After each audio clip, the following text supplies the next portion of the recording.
हाँ जी students welcome करदा तुहाडा Toor study class YouTube channel दे विच। इस वीडियो दे विच स्टूडेंट्स आपां BA semester first Punjab university Chandigarh दे लई हिस्टरी सबजैक्ट दे जिहड़े कि छोटे क्वेश्चन आंसर लैके आए हैं। ये है part number 2 video. Part number 1 दे विच आपां 1 तो लैके 5 तक चैप्टर कर चुके हैं। इस दे विच रहिंदे चैप्टर करांगे 6 तो लैके 11 तक दे। हाँ जी स्टूडेंट्स, तो फस्ट हैगा मौर्य काल के 4 सोमे किहड़े ने। मौर्य काल के 4 सोमे हैगे ने मैगस्थीन ने इंडिका लिखी सी, ठीक है। कौटल्या का अर्थशास्त्र, विशाखादत्त मुद्राक्ष ते अशोक के अभिलेख। नैक्सट क्वेश्चन हैगा किहड़े बोधी ते जैनी ग्रंथां तो मौर्य कालीन इतिहासिक समग्री बारे आपां नूं जानकारी मिलदी है। तो बोधी ग्रंथ हैगे ने दीपवंश ते महावंश, ठीक है, जिन्हां दी श्रीलंका दे विच रचना हुई सी। दीपवंश ते महावंश ते दिव्यादान तो ਅਤੇ जैन ग्रंथ हैगे ने कल्पसूत्र तो सानू जिहड़े कि मौर्य काल बारे इतिहासकारी जानकारी मिलती है। मैगस्थीन कौन सी एक यूनानी राजदूत सी, ठीक है, जिस नूं सेल्यूकस ने अपने जिहड़े कि चंद्रगुप्त मौर्य दरबार दे विच भेजिया सी। ते मैगस्थीन चंद्रगुप्त मौर्य के दरबार दे विच 5 साल 302 ईस्वी पूर्व तो लैके 298 ईस्वी पूर्व तक रहा। तो इन्हें इंडिका नाम की पुस्तक लिखी सी। तो जिस तो सानू जिहड़े कि चंद्रगुप्त मौर्य दरबार दे विच जिहड़े कि घटनावां उन्हां दे बारे जिहड़ी कि आपां नूं जानकारी मिलती है चंद्रगुप्त मौर्य दे बारे ते मौर्य साम्राज दे बारे। हाँ जी, तो लोगों के जीवन बारे ही अगे क्वेश्चन आ गया। नैक्सट है चंद्रगुप्त मौर्य सलाहकार कौन सी, तो उन्हें किहड़ी पुस्तक लिखी। चंद्रगुप्त मौर्य का सलाहकार, चंद्रगुप्त मौर्य का प्रधानमंत्री, चंद्रगुप्त मौर्य का गुरु वो हैगा सी कौटल्या, ठीक है। तो कौटल्या के होर भी नाम ने, जिवें कौटल्या नूं चाणक्य कह दिंदे ने, चाणक्य ते विष्णुगुप्त ये कौटल्या के जिहड़े कि होर नाम ने। तो इसने अर्थशास्त्र नाम की पुस्तक लिखी सी। तो मुख सलाहकार से अगे इहदा की संबंध सी चंद्रगुप्त मौर्य नाल, मुख सलाहकार सी उहदा, क्योंकि इहदी हैल्प दे नाल ही चंद्रगुप्त मौर्य ने जिहड़े कि नंद वंश के आखिरी शासक धनानंद नूं हरा के जिहड़ी कि जिੱਤ हासिल की सी ते मौर्य वंश की नींह रखी सी। अर्थशास्त्र का लेखक कौन सी, अर्थशास्त्र का लेखक सी कौटल्या। फिर तो रिपीट आ रहा। राजे के किहड़े 4 गुण दसे ने अर्थशास्त्र दे विच। राजे के गुण दसने कि वह एक महान योद्धा होना चाहिए, राजा एक चंगा पढ़िया लिखिया होना चाहिए, तो उन्होंने 4 वेदां की जानकारी होनी चाहिए है, तो उन्होंने 6 दुश्मनों तो हमेशा दूर रहना चाहिए, भाव कि काम क्रोध लोभ मोह हंकार वालियां तो। नैक्सट है अर्थशास्त्र के मुद्रारक्ष का लेखक कौन है। हाँ जी, तुहानूं राइटर नेम बहुत पूछे हुए ने। अर्थशास्त्र का लेखक है कौटल्या ते मुद्रारक्ष का लेखक है विशाखादत्त। यह नाटक सी, ठीक है, विशाखादत्त ने जिहड़ा लिखा सी मुद्रारक्ष, जिस दे विच मुख नायक किहनूं बनाया गया, वो बनाया होया कौटल्या नूं ते चंद्रगुप्त मौर्य बारे, क्योंकि चंद्रगुप्त मौर्य नूं सारे युद्ध नीति वगैरह सब कुछ जिहड़े कि कौटल्या ने ही सिखाया सी। 4 दुश्मन किहड़े ने, काम क्रोध लोभ हंकार विलासता ते चापलूसी। मौर्य वंश का संस्थापक कौन सी। हाँ जी, मौर्य वंश का संस्थापक से चंद्रगुप्त मौर्य 321 ईस्वी पूर्व के नींह रखी है। चंद्रगुप्त मौर्य ने किस विश्वविद्यालय में सिक्ख्या हासिल की सी, तक्षशिला दे विच। चंद्रगुप्त मौर्य के 4 जित्तां, पंजाब की जित्त, फिर मगध की जित्त, फिर सैल्यूकस ते 305 ईस्वी के अधिकार, फिर सौराष्ट्र की जित्त। पंजाब मगध की जित्त हासिल करके जिहड़े उन्होंने मौर्य साम्राज्य की नींह रखी सी सैल्यूकस ते सौराष्ट्र की।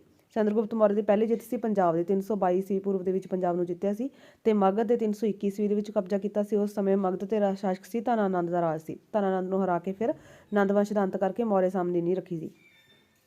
चंद्रगुप्त मौर्य ने किस यूनानी शासक नूं हराया सी, सैल्यूकस नूं, ठीक है। तो चंद्रगुप्त मौर्य ने सैल्यूकस नूं कदों हराया सी, 305 ईस्वी दे विच। चंद्रगुप्त मौर्य ने सैल्यूकस नूं हरा के 305 ईस्वी विच तो काबल कंधार हेरात बलोचिस्तान जिहड़े 4 प्रदेश लए सी, ते नाल दी नाल सैल्यूकस ने फिर अपनी लड़की का विआह भी हेलना उहदी लड़की सी, इहदा विआह जिहड़े कि चंद्रगुप्त मौर्य नाल करता सी। ते चंद्रगुप्त मौर्य ने फिर अपने जिहड़े कि सैल्यूकस भाव कि सहुरा हो गए तो उन्होंने 500 हाथी दिते सी तोहफे दे वजों। तो फिर तां ही फिर सैल्यूकस ने चंद्रगुप्त मौर्य दरबार दे विच जिहड़े कि मैगस्थीन नूं भेजिया सी। चंद्रगुप्त मौर्य की ताजपोशी कदों होई, 321 ईस्वी पूर्व के राजधानी सी पाटलीपुत्र मौर्य वंश की। तो जे चंद्रगुप्त मौर्य की पूछी जाए तां भी पाटलीपुत्र ते नोट लिखना। हाँ जी, मगध के शासक उद्यान ने, मगध का जिहड़ा शासक सी उद्यान पहलां आया सी, मगध ते राज कीता सी, जिहड़े कि मगध दा नींह रखी सी बिंबीसार ने। बिंबीसार तो बाद अजातशत्रु आया, अजातशत्रु तो बाद सी उद्यान, ठीक है। उद्यान ने 5वीं सदी ईस्वी पूर्व के पाटलीपुत्र नूं अपनी राजधानी बनाया सी। तो यह गंगा गंडक सोन नदियों के संगम से स्थित है, संगम भाव कि जिथे नदियां मिलदियां ने। तो इसके महत्व को देखते हुए मौर्य शासकों ने भी इन्हूं अपनी राजधानी बनाया सी। हाँ जी, ਬਿੰਦੂਸਾਰ ਕੌਣ ਸੀ? ਤਾਂ ਚੰਦਰਗੁਪਤ ਮੌर्य ਦਾ ਪੁੱਤਰ ਸੀ। ਤਾਂ ਮੌर्य ਵੰਸ਼ ਦੇ ਵਿੱਚ ਪਹਿਲਾਂ ਆਊਗਾ ਚੰਦਰਗੁਪਤ ਮੌर्य। ਚੰਦਰਗੁਪਤ ਮੌर्य ਜਿਹੜਾ ਕਿ ਨੀਂਹ ਰੱਖਦਾ ਚੰਦਰਗੁਪਤ ਮੌर्य। ਚੰਦਰਗੁਪਤ ਮੌर्य ਤੋਂ ਬਾਅਦ ਆਊਗਾ ਫਿਰ ਜਿਹੜਾ ਕਿ ਬਿੰਦੂਸਾਰ, ਠੀਕ ਹੈ। ਬਿੰਦੂਸਾਰ ਤੋਂ ਬਾਅਦ ਆਊਗਾ ਜਿਹੜਾ ਕਿ ਅਸ਼ੋਕ। ਅਸ਼ੋਕ ਆਪਾਂ ਕਹਿ ਸਕਦੇ ਕਿ ਚੰਦਰਗੁਪਤ ਮੌर्य ਦਾ ਪੋਤਾ ਸੀ ਅਸ਼ੋਕ, ਤੇ ਅਸ਼ੋਕ ਦਾ ਦਾਦਾ ਸੀ ਚੰਦਰਗੁਪਤ ਮੌर्य, ਠੀਕ ਹੈ। ਤੇ ਅਸ਼ੋਕ ਦਾ ਪਿਤਾ ਸੀ ਬਿੰਦੂਸਾਰ, ਠੀਕ ਹੈ। ਤੇ ਚੰਦਰਗੁਪਤ ਮੌर्य ਦਾ ਪੁੱਤਰ ਸੀ ਬਿੰਦੂਸਾਰ, ਠੀਕ ਹੈ। ਤੇ 298 ਈਸਵੀ ਪੂਰਵ ਦੇ ਵਿੱਚ ਉਹ ਗੱਦੀ ਤੇ ਬੈਠਿਆ ਸੀ। ਤੇ ਬਿੰਦੂਸਾਰ ਦੇ ਸਮੇਂ ਕਿੱਥੋਂ ਦੇ ਲੋਕਾਂ ਨੇ ਵਿਦਰੋਹ ਕੀਤਾ ਸੀ? ਤੇ ਬਿੰਦੂਸਾਰ ਦੇ ਸਮੇਂ ਤਕਸ਼ੀਲਾ ਦੇ ਲੋਕਾਂ ਨੇ ਵਿਦਰੋਹ ਕੀਤਾ ਸੀ। ਤੇ ਉਸ ਸਮੇਂ ਦਾ ਗਵਰਨਰ ਸੀ ਬਿੰਦੂਸਾਰ ਦਾ ਵੱਡਾ ਬੇਟਾ ਰਾਜਕੁਮਾਰ ਸੁਮੀਮ। ਤੇ ਉਹ ਜਿਹੜਾ ਕਿ ਵਿਦਰੋਹ ਨੂੰ ਦਬਾ ਨਹੀਂ ਸਕਿਆ ਸੀ, ਤੇ ਉਹ ਵਿਦਰੋਹ ਫਿਰ ਜਿਹੜੇ ਕਿ ਅਸ਼ੋਕ ਨੇ ਦਬਾਇਆ ਸੀ। ਅਸ਼ੋਕ ਦੀ ਤਾਜਪੋਸ਼ੀ ਕਦੋਂ ਹੁੰਦੀ ਹੈ? ਅਸ਼ੋਕ ਦੀ ਤਾਜਪੋਸ਼ੀ 369 ਈਸਵੀ ਪੂਰਵ ਦੇ ਵਿੱਚ ਹੁੰਦੀ ਹੈ, ਤੇ ਉਹ 232 ਈਸਵੀ ਪੂਰਵ ਤੱਕ ਸ਼ਾਸਨ ਕਰਦਾ। 269 ਈਸਵੀ ਪੂਰਵ ਦੇ ਵਿੱਚ ਉਹਦੀ ਤਾਜਪੋਸ਼ੀ ਹੁੰਦੀ ਹੈ, 232 ਈਸਵੀ ਤੱਕ ਰਾਜ ਕਰਦਾ। ਅਸ਼ੋਕ ਨੇ ਕਿਹੜੇ ਮੌर्य ਸ਼ਾਸਕ ਨੇ ਕਲਿੰਗ ਨੂੰ ਜਿੱਤਿਆ ਸੀ ਤੇ ਕਦੋਂ? ਜਾਂ ਕਲਿੰਗ ਨੂੰ ਕਦੋਂ ਜਿੱਤਿਆ ਗਿਆ? ਤਾਂ ਅਸ਼ੋਕ ਨੇ ਕਦੋਂ ਜਿੱਤਿਆ? ਤਾਂ ਅਸ਼ੋਕ ਨੇ ਕਲਿੰਗ ਨੂੰ ਜਿੱਤਿਆ ਸੀ 261 ਈਸਵੀ ਪੂਰਵ ਦੇ ਵਿੱਚ। 261 ਈਸਵੀ ਪੂਰਵ ਦੇ ਵਿੱਚ, ਠੀਕ ਹੈ। ਅਸ਼ੋਕ ਦੇ ਰਾਜਕਾਲ ਦੇ ਵਿੱਚ ਕਿਹੜੀ ਲੜਾਈ ਲੜੀ ਗਈ ਤੇ ਇਹ ਕਦੋਂ ਲੜੀ ਗਈ? ਤਾਂ ਅਸ਼ੋਕ ਦੇ ਰਾਜਕਾਲ ਦੇ ਵਿੱਚ ਜਿਹੜੀ ਲੜਾਈ ਲੜੀ ਗਈ ਸੀ ਉਹ ਸੀ ਕਲਿੰਗ ਦੀ, ਤੇ ਇਹ ਲੜਾਈ 261 ਈਸਵੀ ਪੂਰਵ ਦੇ ਵਿੱਚ ਲੜੀ ਗਈ ਸੀ। ਕਲਿੰਗ ਦੀ ਲੜਾਈ ਦੇ ਕਿਹੜੇ ਦੋ ਮਹੱਤਵਪੂਰਨ ਸਿੱਟੇ ਨਿਕਲੇ? ਤਾਂ ਅਸ਼ੋਕ ਨੇ ਲੜਾਈਆਂ ਦਾ ਖਿਆਲ ਹਮੇਸ਼ਾ ਲਈ ਛੱਡਤਾ ਤੇ ਉਹਨੇ ਬੁੱਧ ਧਰਮ ਨੂੰ ਅਪਣਾ ਲਿਆ। ਅੱਗੇ ਹੈ ਮੌर्य ਕਾਲ ਦੇ ਚਾਰ ਕੇਂਦਰੀ ਮੰਤਰੀ ਕਿਹੜੇ ਸੀ? ਪ੍ਰਧਾਨ ਮੰਤਰੀ ਕੌਟਲਿਆ ਸੀ, ਸਮਹਰਤਾ, ਪੁਰੋਹਿਤ, ਸਨਿਤਾਤਾ। ਸਮਹਰਤਾ ਦਾ ਕੀ ਕੰਮ ਸੀ? ਸਮਹਰਤਾ ਜਿਹੜਾ ਕਿ ਟੈਕਸ ਨਿਰਧਾਰਿਤ ਕਰਦਾ ਸੀ, ਸਰਵਉੱਚ ਅਧਿਕਾਰੀ ਸੀ। ਉਹ ਰਾਜ ਦੇ ਸਾਰੇ ਇਕੱਤਰ ਕਰਦਾ ਸੀ, ਉਹ ਰਾਜ ਦੇ ਸਾਰੇ ਟੈਕਸ ਇਕੱਠੇ ਕਰਦਾ ਸੀ, ਤੇ ਰਾਜ ਦੀ ਆਮਦਨ ਦਾ ਖਰਚ ਦਾ ਹਿਸਾਬ ਕਿਤਾਬ ਰੱਖਦਾ ਸੀ। ਅੱਗੇ ਹੈ ਮੌर्य ਸਾਮਰਾਜ ਵਿੱਚ ਪ੍ਰਾਂਤ ਦੇ ਮੁਖੀ ਨੂੰ ਕੀ ਕਹਿੰਦੇ ਸੀ? ਪ੍ਰਾਂਤ ਦੇ ਮੁਖੀ ਨੂੰ ਕਹਿੰਦੇ ਸੀ ਕੁਮਾਰ ਜਾਂ ਆਰੀਆ ਪੁੱਤਰ। ਮੌर्य ਕਾਲ ਦੇ ਵਿੱਚ ਪ੍ਰਾਂਤਾਂ ਦੇ ਮੁਖੀ ਨੂੰ ਕਹਿੰਦੇ ਸੀ ਕੁਮਾਰ ਜਾਂ ਆਰੀਆ ਪੁੱਤਰ। ਤੇ ਚੰਦਰਗੁਪਤ ਮੌर्य ਦੇ ਪ੍ਰਾਂਤਾਂ ਦੇ ਰਾਜਧਾਨੀ ਚੰਦਰਗੁਪਤ ਮੌर्य ਦੇ 4 ਪ੍ਰਾਂਤ ਸੀ। 5ਵਾਂ ਪ੍ਰਾਂਤ ਜਿਹੜੇ ਕਿ ਅਸ਼ੋਕ ਨੇ ਸ਼ਾਮਿਲ ਕੀਤਾ ਸੀ। ਤਾਂ ਚੰਦਰਗੁਪਤ ਮੌर्य ਦੇ ਦਰਬਾਰ ਦੇ ਵਿੱਚ ਸੀ 4 ਪ੍ਰਾਂਤ, ਠੀਕ ਹੈ। 5ਵਾਂ ਪ੍ਰਾਂਤ ਅਸ਼ੋਕ ਨੇ ਸ਼ਾਮਿਲ ਕੀਤਾ ਸੀ ਮੌर्य ਸਾਮਰਾਜ ਦੇ ਵਿੱਚ, ਜਿਹੜਾ ਕਿ ਕਲਿੰਗ ਨੂੰ ਜਿੱਤ ਕੇ, ਠੀਕ ਹੈ। ਕਲਿੰਗ ਨੂੰ ਜਿੱਤਿਆ ਸੀ ਉਹਨੇ, ਤਾਂ ਜਿਹਦੇ ਵਿੱਚ ਉਹਨੇ ਕਲਿੰਗ ਨੂੰ ਜਿੱਤ ਕੇ, ਠੀਕ ਹੈ, 5ਵਾਂ ਪ੍ਰਾਂਤ ਬਣਾਇਆ ਸੀ। ਤੇ ਇਸ ਦੀ ਰਾਜਧਾਨੀ ਉਹਨੇ ਤੋਸ਼ਾਲੀ ਬਣਾਈ ਸੀ। ਹੁਣ ਚੰਦਰਗੁਪਤ ਮੌर्य ਦਰਬਾਰ ਦੇ ਵਿੱਚ ਸੀ 4, ਉਹ ਕਿਹੜੇ ਸੀ? ਮਗਧ। ਮਗਧ ਦੀ ਰਾਜਧਾਨੀ ਸੀ ਪਾਟਲੀਪੁੱਤਰ। ਉੱਤਰ ਪੱਛਮੀ ਪ੍ਰਾਂਤ ਜਿਹਦੀ ਰਾਜਧਾਨੀ ਸੀ ਤਕਸ਼ੀਲਾ। ਉਸ ਤੋਂ ਅੱਗੇ ਪੱਛਮੀ ਪ੍ਰਾਂਤ ਜਿਹਦੀ ਰਾਜਧਾਨੀ ਸੀ ਉਜੈਨ। ਦੱਖਣੀ ਪ੍ਰਾਂਤ ਜਿਹਦੀ ਰਾਜਧਾਨੀ ਸੀ ਸਵਰਨਗਿਰੀ। ਤੇ 5ਵਾਂ ਜਿਹੜੇ ਕਿ ਕਲਿੰਗ ਨੂੰ ਅਸ਼ੋਕ ਨੇ ਜਿੱਤਿਆ ਸੀ, ਠੀਕ ਹੈ। ਅੱਗੇ ਹੈ ਅਸ਼ੋਕ ਦੇ ਕਿੰਨੇ ਪ੍ਰਾਂਤ ਸੀ? ਤੇ ਅਸ਼ੋਕ ਦੇ ਆਉਣਗੇ 5 ਪ੍ਰਾਂਤ। ਜੇ ਚੰਦਰਗੁਪਤ ਮੌर्य ਦੇ ਪ੍ਰਾਂਤ ਪੁੱਛੇ ਜਾਣਗੇ ਫਿਰ ਆਉਣਗੇ 4, ਠੀਕ ਹੈ। ਚੰਦਰਗੁਪਤ ਮੌर्य ਦੇ 4 ਪ੍ਰਾਂਤ, ਅਸ਼ੋਕ ਦੇ 5। ਉਹਨਾਂ ਦੇ ਰਾਜਧਾਨੀ ਨਾਂ ਹੈਗੇ ਨੇ ਪਾਟਲੀਪੁੱਤਰ, ਤਕਸ਼ੀਲਾ, ਉਜੈਨ, ਸਵਰਨਗਿਰੀ, ਤੋਸ਼ਾਲੀ। ਅਸ਼ੋਕ ਨੇ ਕਿਸ ਨੂੰ ਮੌर्य ਦਾ 5ਵਾਂ ਪ੍ਰਾਂਤ ਬਣਾਇਆ ਸੀ? ਕਲਿੰਗ ਨੂੰ ਆਪਣੇ ਕਰੇ ਲਿਆ, ਤੇ ਰਾਜਧਾਨੀ ਬਣਾਈ ਸੀ ਇਹਨਾਂ ਤੋਸ਼ਾਲੀ। ਅੱਗੇ ਇਹਨਾਂ ਦੇ ਪ੍ਰਾਂਤਾਂ ਦੇ ਆ ਗਏ ਮਗਧ, ਪਾਟਲੀਪੁੱਤਰ, ਉੱਤਰ ਪੱਛਮੀ ਤਕਸ਼ੀਲਾ, ਉਜੈਨ। ਪੱਛਮੀ ਪ੍ਰਾਂਤ ਉਜੈਨ ਸੀ, ਦੱਖਣੀ ਪ੍ਰਾਂਤ ਦੀ ਸਵਰਨਗਿਰੀ ਸੀ, ਕਲਿੰਗ ਦੀ ਤੋਸ਼ਾਲੀ ਸੀ। ਨੈਕਸਟ ਆ ਮੌर्य ਕਾਲ ਵਿੱਚ ਜ਼ਿਲ੍ਹੇ ਨੂੰ ਕੀ ਕਹਿੰਦੇ ਸੀ? ਤੇ ਮੁੱਖ ਅਧਿਕਾਰੀ ਕੌਣ ਹੁੰਦਾ ਸੀ ਜ਼ਿਲ੍ਹੇ ਦਾ? ਜ਼ਿਲ੍ਹੇ ਨੂੰ ਕੀ ਕਹਿੰਦੇ ਸੀ? ਜ਼ਿਲ੍ਹੇ ਨੂੰ ਕਹਿੰਦੇ ਸੀ ਜਨਪਦ। ਜਿਹਨੂੰ ਕਹਿੰਦੇ ਸੀ ਜਨਪਦ। ਤੇ ਮੁੱਖ ਅਧਿਕਾਰੀ ਹੁੰਦਾ ਸੀ ਪ੍ਰਦੇਸ਼ਕ ਅਧਿਕਾਰੀ ਹੁੰਦਾ ਸੀ। ਅੱਗੇ ਹੈਗਾ ਮੌर्य ਸਾਮਰਾਜ ਵਿੱਚ ਰਾਜੁਕ ਤੇ ਜੁਗਤ ਦੇ ਕੀ ਕੰਮ ਸੀ? ਰਾਜੁਕ ਜਿਹੜੇ ਕਿ ਭੂਮੀ ਦਾ ਸਰਵੇਖਣ ਕਰਦਾ ਸੀ ਤੇ ਟੈਕਸ ਇਕੱਠਾ ਕਰਦਾ ਸੀ, ਤੇ ਜੁਗਤ ਲੇਖਾ ਅਧਿਕਾਰੀ ਵਜੋਂ ਕੰਮ ਕਰਦਾ ਸੀ। ਨੈਕਸਟ ਆ ਮੌर्य ਸਾਮਰਾਜ ਵਿੱਚ ਪ੍ਰਸ਼ਾਸਨ ਦੀ ਸਭ ਤੋਂ ਛੋਟੀ ਇਕਾਈ ਕਿਹੜੀ ਸੀ? ਤੇ ਇਸ ਦਾ ਮੁਖੀਆ ਕੌਣ ਸੀ? ਮੌर्य ਸਾਮਰਾਜ ਪ੍ਰਸ਼ਾਸਨ ਦੀ ਸਭ ਤੋਂ ਛੋਟੀ ਇਕਾਈ ਸੀ ਪਿੰਡ, ਤੇ ਇਸ ਦੇ ਮੁਖੀ ਨੂੰ ਕਹਿੰਦੇ ਸੀ ਗ੍ਰਾਮਿਕ। ਅੱਗੇ ਹੈਗਾ ਮੌर्य ਸਾਮਰਾਜ ਵਿੱਚ ਸ਼ਹਿਰਾਂ ਦੀ ਦੇਖਭਾਲ ਕਰਨ ਵਾਲਾ ਅਧਿਕਾਰੀ ਕੌਣ ਹੁੰਦਾ ਸੀ? ਸ਼ਹਿਰਾਂ ਦੀ ਦੇਖਭਾਲ ਕਰਨ ਵਾਲਾ ਅਧਿਕਾਰੀ ਹੁੰਦਾ ਸੀ ਨਗਰ ਅਧਿਕਸ਼। ਅੱਗੇ ਹੈਗਾ ਮੌर्य ਸਾਮਰਾਜ ਵਿੱਚ ਸ਼ਹਿਰਾਂ ਦੀ ਦੇਖਭਾਲ ਲਈ ਕਿੰਨੇ ਸਮਿਤੀਆਂ ਸੀ? 6 ਸਮਿਤੀਆਂ ਸੀ। ਹਰੇਕ ਸਮਿਤੀ ਦੇ ਵਿੱਚ 5 ਮੈਂਬਰ ਹੁੰਦੇ ਸੀ। ਅੱਗੇ ਹੈ ਮੌर्य ਕਾਲ ਵਿੱਚ ਅਪਰਾਧੀਆਂ ਨੂੰ ਕਿਹੋ ਜਿਹੇ ਦੰਡ ਦਿੱਤੇ ਜਾਂਦੇ ਸੀ? ਕਠੋਰ ਦੰਡ ਦਿੱਤੇ ਜਾਂਦੇ ਸੀ। ਨੈਕਸਟ ਮੌर्य ਕਾਲ ਵਿੱਚ 2 ਪਿੰਡ, 8 ਪਿੰਡ, 400 ਪਿੰਡ ਤੇ 800 ਪਿੰਡ ਦੇ ਨਿਆਂ ਪ੍ਰਬੰਧ ਲਈ ਕਿਹੜੇ ਅਦਾਲਤਾਂ ਸੀ? ਹਾਂਜੀ, 2 ਪਿੰਡਾਂ ਦੇ ਲਈ ਤੇ 8 ਪਿੰਡਾਂ ਦੇ ਲਈ। ਪਹਿਲਾਂ ਤਾਂ ਆਪਾਂ 2 ਪਿੰਡਾਂ ਦੇ ਲਈ ਜਨਪਦ ਸੰਧੀ ਸੀ, 8 ਪਿੰਡਾਂ ਲਈ ਸੰਗ੍ਰਹਿਣ ਸੀ, 400 ਪਿੰਡਾਂ ਲਈ ਦਰੋਣਾਮੁਖ ਸੀ, ਤੇ 800 ਪਿੰਡਾਂ ਲਈ ਸਥਾਨਕ ਅਦਾਲਤਾਂ ਸੀ। ਅੱਗੇ ਹੈ ਮੌर्य ਸਾਮਰਾਜ ਦੀ ਕੁੱਲ ਸੈਨਾ ਕਿੰਨੀ ਸੀ? ਮੌर्य ਸਾਮਰਾਜ ਦੀ ਕੁੱਲ ਸੈਨਾ ਸੀ 6,90,000। ਤੇ ਦੇਖਭਾਲ ਲਈ 6 ਸਮਿਤੀਆਂ ਬਣਾਈਆਂ ਹੋਈਆਂ ਸੀ। ਹਰ ਸਮਿਤੀ ਦੇ ਵਿੱਚ 5 ਮੈਂਬਰ ਹੁੰਦੇ ਸੀ, ਟੋਟਲ 30 ਹੁੰਦੇ ਸੀ। ਅੱਗੇ ਹੈ ਅਸ਼ੋਕ ਦੇ ਧੰਮ ਦੇ 4 ਸਿਧਾਂਤ ਜਾਂ ਅਸ਼ੋਕ ਦੇ ਧੰਮ ਦੇ ਸਿਧਾਂਤ। हाँ जी, अशोक ਦਾ ਧੰਮ ਕੀ ਸੀ? ਅਸ਼ੋਕ ਨੇ ਸਾਰੇ ਧਰਮਾਂ ਦੇ ਨੈਤਿਕ ਸਿਧਾਂਤਾਂ ਨੂੰ ਜਿਹੜੇ ਕਿ ਇਕੱਠਾ ਕਰਕੇ ਇੱਕ ਧੰਮ ਚਲਾਇਆ ਸੀ, ਜਿਹਦੇ ਵਿੱਚ ਸਾਰੇ ਭਾਵ ਕਿ ਆਪਾਂ ਕਹਿ ਸਕਦੇ ਸਾਰੇ ਨੈਤਿਕ ਨਿਯਮਾਂ ਦਾ ਸੰਗ੍ਰਹਿ ਸੀ। ਵੱਡਿਆਂ ਦਾ ਆਦਰ ਕਰਨਾ, ਛੋਟਿਆਂ ਨਾਲ ਪਿਆਰ, ਅਹਿੰਸਾ, ਦਾਨ ਦੇਣਾ, ਠੀਕ ਆ, ਆਤਮ ਵਿਸ਼ਲੇਸ਼ਣ ਕਰਨਾ, ਆਤਮ ਪ੍ਰੀਖਿਆ ਕਰਨੀ, ਸੱਚ ਬੋਲਣਾ, ਇਹ ਸਾਰੇ ਸੀ। ਅਸ਼ੋਕ ਦੇ ਧੰਮ 'ਤੇ ਟਿੱਪਣੀ ਲਿਖਣੀ ਹੈ। ਅਸ਼ੋਕ ਨੇ ਧਰਮ ਦੇ ਪ੍ਰਚਾਰ ਲਈ ਧਰਮ ਮਹਾਮਾਤਰ ਨਿਯੁਕਤ ਕੀਤੇ। ਧਰਮ ਮਹਾਮਾਤਰ ਕੀ ਹੁੰਦੇ ਨੇ? ਧਰਮ ਮਹਾਮਾਤਰ ਨਿਯੁਕਤ ਕੀਤੇ ਜਿਹੜੇ ਕਿ ਅਸ਼ੋਕ ਦੇ ਧਰਮ ਦਾ ਪ੍ਰਚਾਰ ਕਰਦੇ ਸੀ, ਤੇ ਧੰਮ ਦੇ ਸ਼ਿਲਾਲੇਖਾਂ ਤੇ ਸਤੰਭਾਂ ਤੇ ਖਦਵਾਇਆ। ਦੇ ਸਿੱਟੇ ਕੀ ਨਿਕਲੇ? ਇਹਦੇ ਨਾਲ ਏਕਤਾ ਦੀ ਭਾਵਨਾ ਪੈਦਾ ਹੋ ਗਈ, ਪ੍ਰਜਾ ਦੀ ਭਲਾਈ ਲਈ ਕੰਮ ਕੀਤੇ ਗਏ। ਅਸ਼ੋਕ ਨੇ ਕਿਹੜੀਆਂ ਬੋਧੀ ਥਾਵਾਂ ਦੀ ਯਾਤਰਾ ਕੀਤੀ? ਅਸ਼ੋਕ ਨੇ ਲੁੰਬਿਨੀ, ਬੋਧਗਯਾ, ਸਾਰਨਾਥ, ਕੁਸ਼ੀਨਗਰ, ਇਹਨਾਂ ਸਥਾਨਾਂ ਦੀ ਯਾਤਰਾ ਕੀਤੀ। ਅੱਗੇ ਹੈ ਅਸ਼ੋਕ ਨੇ ਬੁੱਧ ਮਤ ਦਾ ਪ੍ਰਸਾਰ ਲਈ ਕਿਹੜੇ ਯਤਨ ਕੀਤੇ ਸੀ? ਅਸ਼ੋਕ ਨੇ ਬੁੱਧ ਧਰਮ ਨੂੰ ਰਾਜ ਧਰਮ ਘੋਸ਼ਿਤ ਕੀਤਾ ਤੇ ਵਿਦੇਸ਼ਾਂ ਵਿੱਚ ਬੋਧੀ ਭਿਕਸ਼ੂਆਂ ਨੂੰ ਭੇਜਿਆ ਗਿਆ। ਅਸ਼ੋਕ ਨੇ ਬੋਧੀਆਂ ਦੀ ਤੀਜੀ ਮਹਾਸਭਾ ਕਦੋਂ ਤੇ ਕਿੱਥੇ ਆਯੋਜਿਤ ਕੀਤੀ ਸੀ, ਤੇ ਇਹਦਾ ਸਭਾਪਤੀ ਕੌਣ ਸੀ? ਅਸ਼ੋਕ ਨੇ ਤੀਜੀ ਮਹਾਸਭਾ 251 ਈਸਵੀ ਪੂਰਵ ਦੇ ਵਿੱਚ ਪਾਟਲੀਪੁੱਤਰ 'ਚ ਕਰਵਾਈ ਸੀ, ਪਾਟਲੀਪੁੱਤਰ 'ਚ, ਤੇ ਇਹਦਾ ਸਭਾਪਤੀ ਸੀ ਮੋਗਲੀਪੁੱਤ ਤਿਸ ਸੀ। ਅੱਗੇ ਹੈ ਤੀਸਰੀ ਬੋਧੀ ਸਭਾ ਦਾ ਮੁੱਖ ਉਦੇਸ਼ ਕੀ ਸੀ? ਇਹਦਾ ਮੁੱਖ ਉਦੇਸ਼ ਸੀ ਬੁੱਧ ਧਰਮ ਦੇ ਵਿੱਚ ਨਵੀਂ ਰੂਹ ਫੂਕਣਾ, ਠੀਕ ਹੈ। ਅਸ਼ੋਕ ਦੇ ਲੜਕੇ ਤੇ ਲੜਕੀ ਦਾ ਕੀ ਨਾਂ ਸੀ ਜਿਨ੍ਹਾਂ ਨੇ ਧਰਮ ਪ੍ਰਚਾਰ ਲਈ ਸ਼੍ਰੀਲੰਕਾ 'ਚ ਭੇਜਿਆ ਗਿਆ ਸੀ? ਲੜਕੀ ਸੰਘਮਿੱਤਰਾ, ਲੜਕਾ ਮਹਿੰਦਰ। ਨੈਕਸਟ ਕਿਸੇ ਦੋ ਦੇਸ਼ਾਂ ਨਾਂ ਦੱਸੋ ਜਿੱਥੇ ਅਸ਼ੋਕ ਨੇ ਬੁੱਧ ਧਰਮ ਦੇ ਪ੍ਰਚਾਰਕ ਭੇਜੇ? ਤਾਂ ਸ਼੍ਰੀਲੰਕਾ ਤੇ ਬਰਮਾ ਦੇ ਵਿੱਚ ਭੇਜੇ ਸੀ। ਨੈਕਸਟ ਕੁਐਸਚਨ ਹੈਗਾ ਬੁੱਧ ਧਰਮ ਨਾਲ ਸੰਬੰਧਿਤ ਦੋ ਵਿਸ਼ਵ ਵਿਦਿਆਲਿਆਂ ਨਾਂ ਦੱਸਣੇ, ਨਲੰਦਾ ਤੇ ਤਕਸ਼ੀਲਾ। ਅੱਗੇ ਹੈ ਮੌਰੀਆ ਸਾਮਰਾਜ ਧੰਮ ਮਹਾਮਾਤਰ ਕੌਣ ਸੀ ਜਿਹੜੇ ਧਰਮ ਦਾ ਪ੍ਰਚਾਰ ਕਰਦੇ ਸੀ? ਤੇ ਅੱਗੇ ਹੈ 53 ਅਸ਼ੋਕ ਦੇ ਸ਼ਿਲਾਲੇਖ ਕਿਹੜੇ ਦੋ ਲਿਪੀਆਂ ਵਿੱਚ ਲਿਖੇ ਗਏ? ਤਾਂ ਅਸ਼ੋਕ ਦੇ ਸ਼ਿਲਾਲੇਖ ਪ੍ਰਾਕਿਰਤ ਤੇ ਖਰੋਸਟੀ ਲਿਪੀ ਵਿੱਚ। ਅਸ਼ੋਕ ਦੇ ਨੈਕਸਟ ਕੁਐਸਚਨ ਹੈ ਅਸ਼ੋਕ ਦੇ ਕਿਹੜੇ ਦੋ ਸ਼ਿਲਾਲੇਖ ਖਰੋਸਟੀ ਲਿਪੀ ਵਿੱਚ ਲਿਖੇ ਗਏ ਨੇ? ਸ਼ਾਹਬਾਜ਼ ਗੜ੍ਹੀ ਤੇ ਮਾਨਸੇਰਾ। ਅੱਗੇ ਹੈ ਕਿਸੇ ਚਾਰ ਸਥਾਨਾਂ ਨੂੰ ਦੱਸਣਾ ਜਿੱਥੇ ਅਸ਼ੋਕ ਦੇ ਸ਼ਿਲਾਲੇਖ ਮਿਲਦੇ ਨੇ? ਸ਼ਾਹਬਾਜ਼ ਗੜ੍ਹੀ, ਗਿਰਨਾਰ, ਮਾਨਸੇਰਾ ਤੇ ਕਲਸੀ। ਨੈਕਸਟ 56 ਅਸ਼ੋਕ ਦੇ ਕੋਈ ਦੋ ਸ਼ਿਲਾਲੇਖ ਦੱਸੋ ਤੇ ਇਹਨਾਂ ਦਾ ਮਹੱਤਵ। ਹਾਂਜੀ, ਅਸ਼ੋਕ ਦੇ ਸ਼ਿਲਾਲੇਖਾਂ ਦੇ ਨਾਂ ਹੈਗੇ ਨੇ ਭਾਬਰੂ ਸ਼ਿਲਾਲੇਖ ਤੇ ਕਲਿੰਗ ਸ਼ਿਲਾਲੇਖ, ਠੀਕ ਹੈ। ਤੇ ਇਹ ਭਾਬਰੂ ਸ਼ਿਲਾਲੇਖਾਂ ਤੋਂ ਅਸ਼ੋਕ ਦੇ ਬੁੱਧ ਧਰਮ ਨਾਲ ਪਿਆਰ ਬਾਰੇ ਪਤਾ ਲੱਗਦਾ, ਤੇ ਕਲਿੰਗ ਤੋਂ ਕਲਿੰਗ ਦੇ ਸ਼ਾਸਨ ਪ੍ਰਬੰਧ ਤੇ ਉਹਦੀ ਇਤਿਹਾਸਿਕ ਜਾਣਕਾਰੀ ਪਤਾ ਲੱਗਦੀ ਹੈ। ਅੱਗੇ ਹੈ ਅਸ਼ੋਕ ਦੀ ਮਹਾਨਤਾ ਦੇ ਕੋਈ ਦੋ ਕਾਰਨ ਦੱਸਣੇ ਨੇ। ਅਸ਼ੋਕ ਕਿਉਂ ਮਹਾਨ ਕਹਿਲਾਇਆ? ਹਾਂਜੀ, ਅਸ਼ੋਕ ਨੇ ਬੁੱਧ ਧਰਮ ਦਾ ਪ੍ਰਸਾਰ ਲਈ ਬਹੁਤ ਸ਼ਲਾਘਾਯੋਗ ਯੋਗਦਾਨ ਦਿੱਤਾ। ਉਹਨੇ ਕਲਾ ਦਾ ਵਿਕਾਸ ਕੀਤਾ, ਉਹਨੇ ਪ੍ਰਜਾ ਦੀ ਭਲਾਈ ਲਈ ਕਾਰਜ ਕੀਤੇ, ਠੀਕ ਹੈ। ਅਸ਼ੋਕ ਦੇ ਉੱਤਰਾਧਿਕਾਰੀ ਦਾ ਨਾਂ ਕੀ ਸੀ? ਕੁਨਾਲ। ਤੇ ਮੌਰੀਆ ਵੰਸ਼ ਦਾ ਆਖਰੀ ਸ਼ਾਸਕ ਕੌਣ ਸੀ? ਤੇ ਮੌਰੀਆ ਵੰਸ਼ ਦਾ ਅੰਤ ਕਿਹਨੇ ਕੀਤਾ? ਮੌਰੀਆ ਵੰਸ਼ ਦਾ ਆਖਰੀ ਰਾਜਾ ਸੀ ਬ੍ਰਹਦਰਥ, ਤੇ ਇਹਦੀ ਹੱਤਿਆ ਕੀਤੀ ਸੀ ਇਸੇ ਦੇ ਹੀ ਸੈਨਾਪਤੀ ਸੀ ਪੁਸ਼ਯਮਿੱਤਰ ਸੁੰਗ, ਜਿਹੜੇ ਕਿ ਹਿੰਦੂ ਸੀ, ਠੀਕ ਹੈ, ਬ੍ਰਾਹਮਣ ਧਰਮ ਨਾਲ ਸੰਬੰਧਿਤ ਸੀ। ਪੁਸ਼ਯਮਿੱਤਰ ਸੁੰਗ 184 ਈਸਵੀ ਪੂਰਵ ਦੇ ਵਿੱਚ। ਮੌਰੀਆ ਸਾਮਰਾਜ ਦੇ ਪਤਨ ਦੇ ਕਾਰਨ ਦੱਸਣੇ ਨੇ, ਜਾਂ ਮੌਰੀਆ ਸਾਮਰਾਜ ਦੇ ਪਤਨ ਕਿਉਂ ਹੋਇਆ, ਕਿਉਂ ਇਹ ਵਿਘਟਨ ਦੇ ਵੱਲ ਚਲਾ ਗਿਆ, ਠੀਕ ਹੈ, ਕਿਉਂ ਖਤਮ ਹੋਇਆ? ਇਹਦੇ ਉੱਤਰਾਧਿਕਾਰੀ ਕਮਜ਼ੋਰ ਤੇ ਨਿਕੰਮੇ ਨਿਕਲੇ। ਮੌਰੀਆ ਸਾਮਰਾਜ ਦੇ ਅਨੇਕਾਂ ਹਿੱਸਿਆਂ ਵਿੱਚ ਵੰਡਿਆ ਗਿਆ। ਸਰਕਾਰੀ ਕਰਮਚਾਰੀਆਂ ਦੇ ਅਤਿਆਚਾਰਾਂ ਕਾਰਨ ਪ੍ਰਜਾ ਮੌਰੀਆ ਦੇ ਵਿਰੁੱਧ ਹੋ ਗਈ। ਵਿਦੇਸ਼ੀ ਹਮਲਿਆਂ ਨੇ ਮੌਰੀਆ ਸਾਮਰਾਜ ਦੇ ਪਤਨ ਦੀ ਘੰਟੀ ਵਜਾਤੀ। ਹਾਂਜੀ, ਇਹਦੇ ਵਿੱਚ ਕੁਸ਼ਾਣ ਵੰਸ਼ ਉੱਤਰ ਮੌਰੀਆ ਕਾਲ, ਠੀਕ ਆ। ਕੁਸ਼ਾਣ ਵੰਸ਼ ਦਾ ਸਥਾਪਕ ਸੀ ਕਜੁਲ ਕੈਡਫਿਸਿਸ। ਕੁਸ਼ਾਣ ਵੰਸ਼ ਦਾ ਸਭ ਤੋਂ ਮਹਾਨ ਸ਼ਾਸਕ ਸੀ ਕਨਿਸ਼ਕ। ਭਾਰਤੀ ਇਤਿਹਾਸ ਵਿੱਚ ਦੂਜਾ ਅਸ਼ੋਕ ਇਸ ਨੂੰ ਕਹਿੰਦੇ ਨੇ, ਕਨਿਸ਼ਕ ਨੂੰ।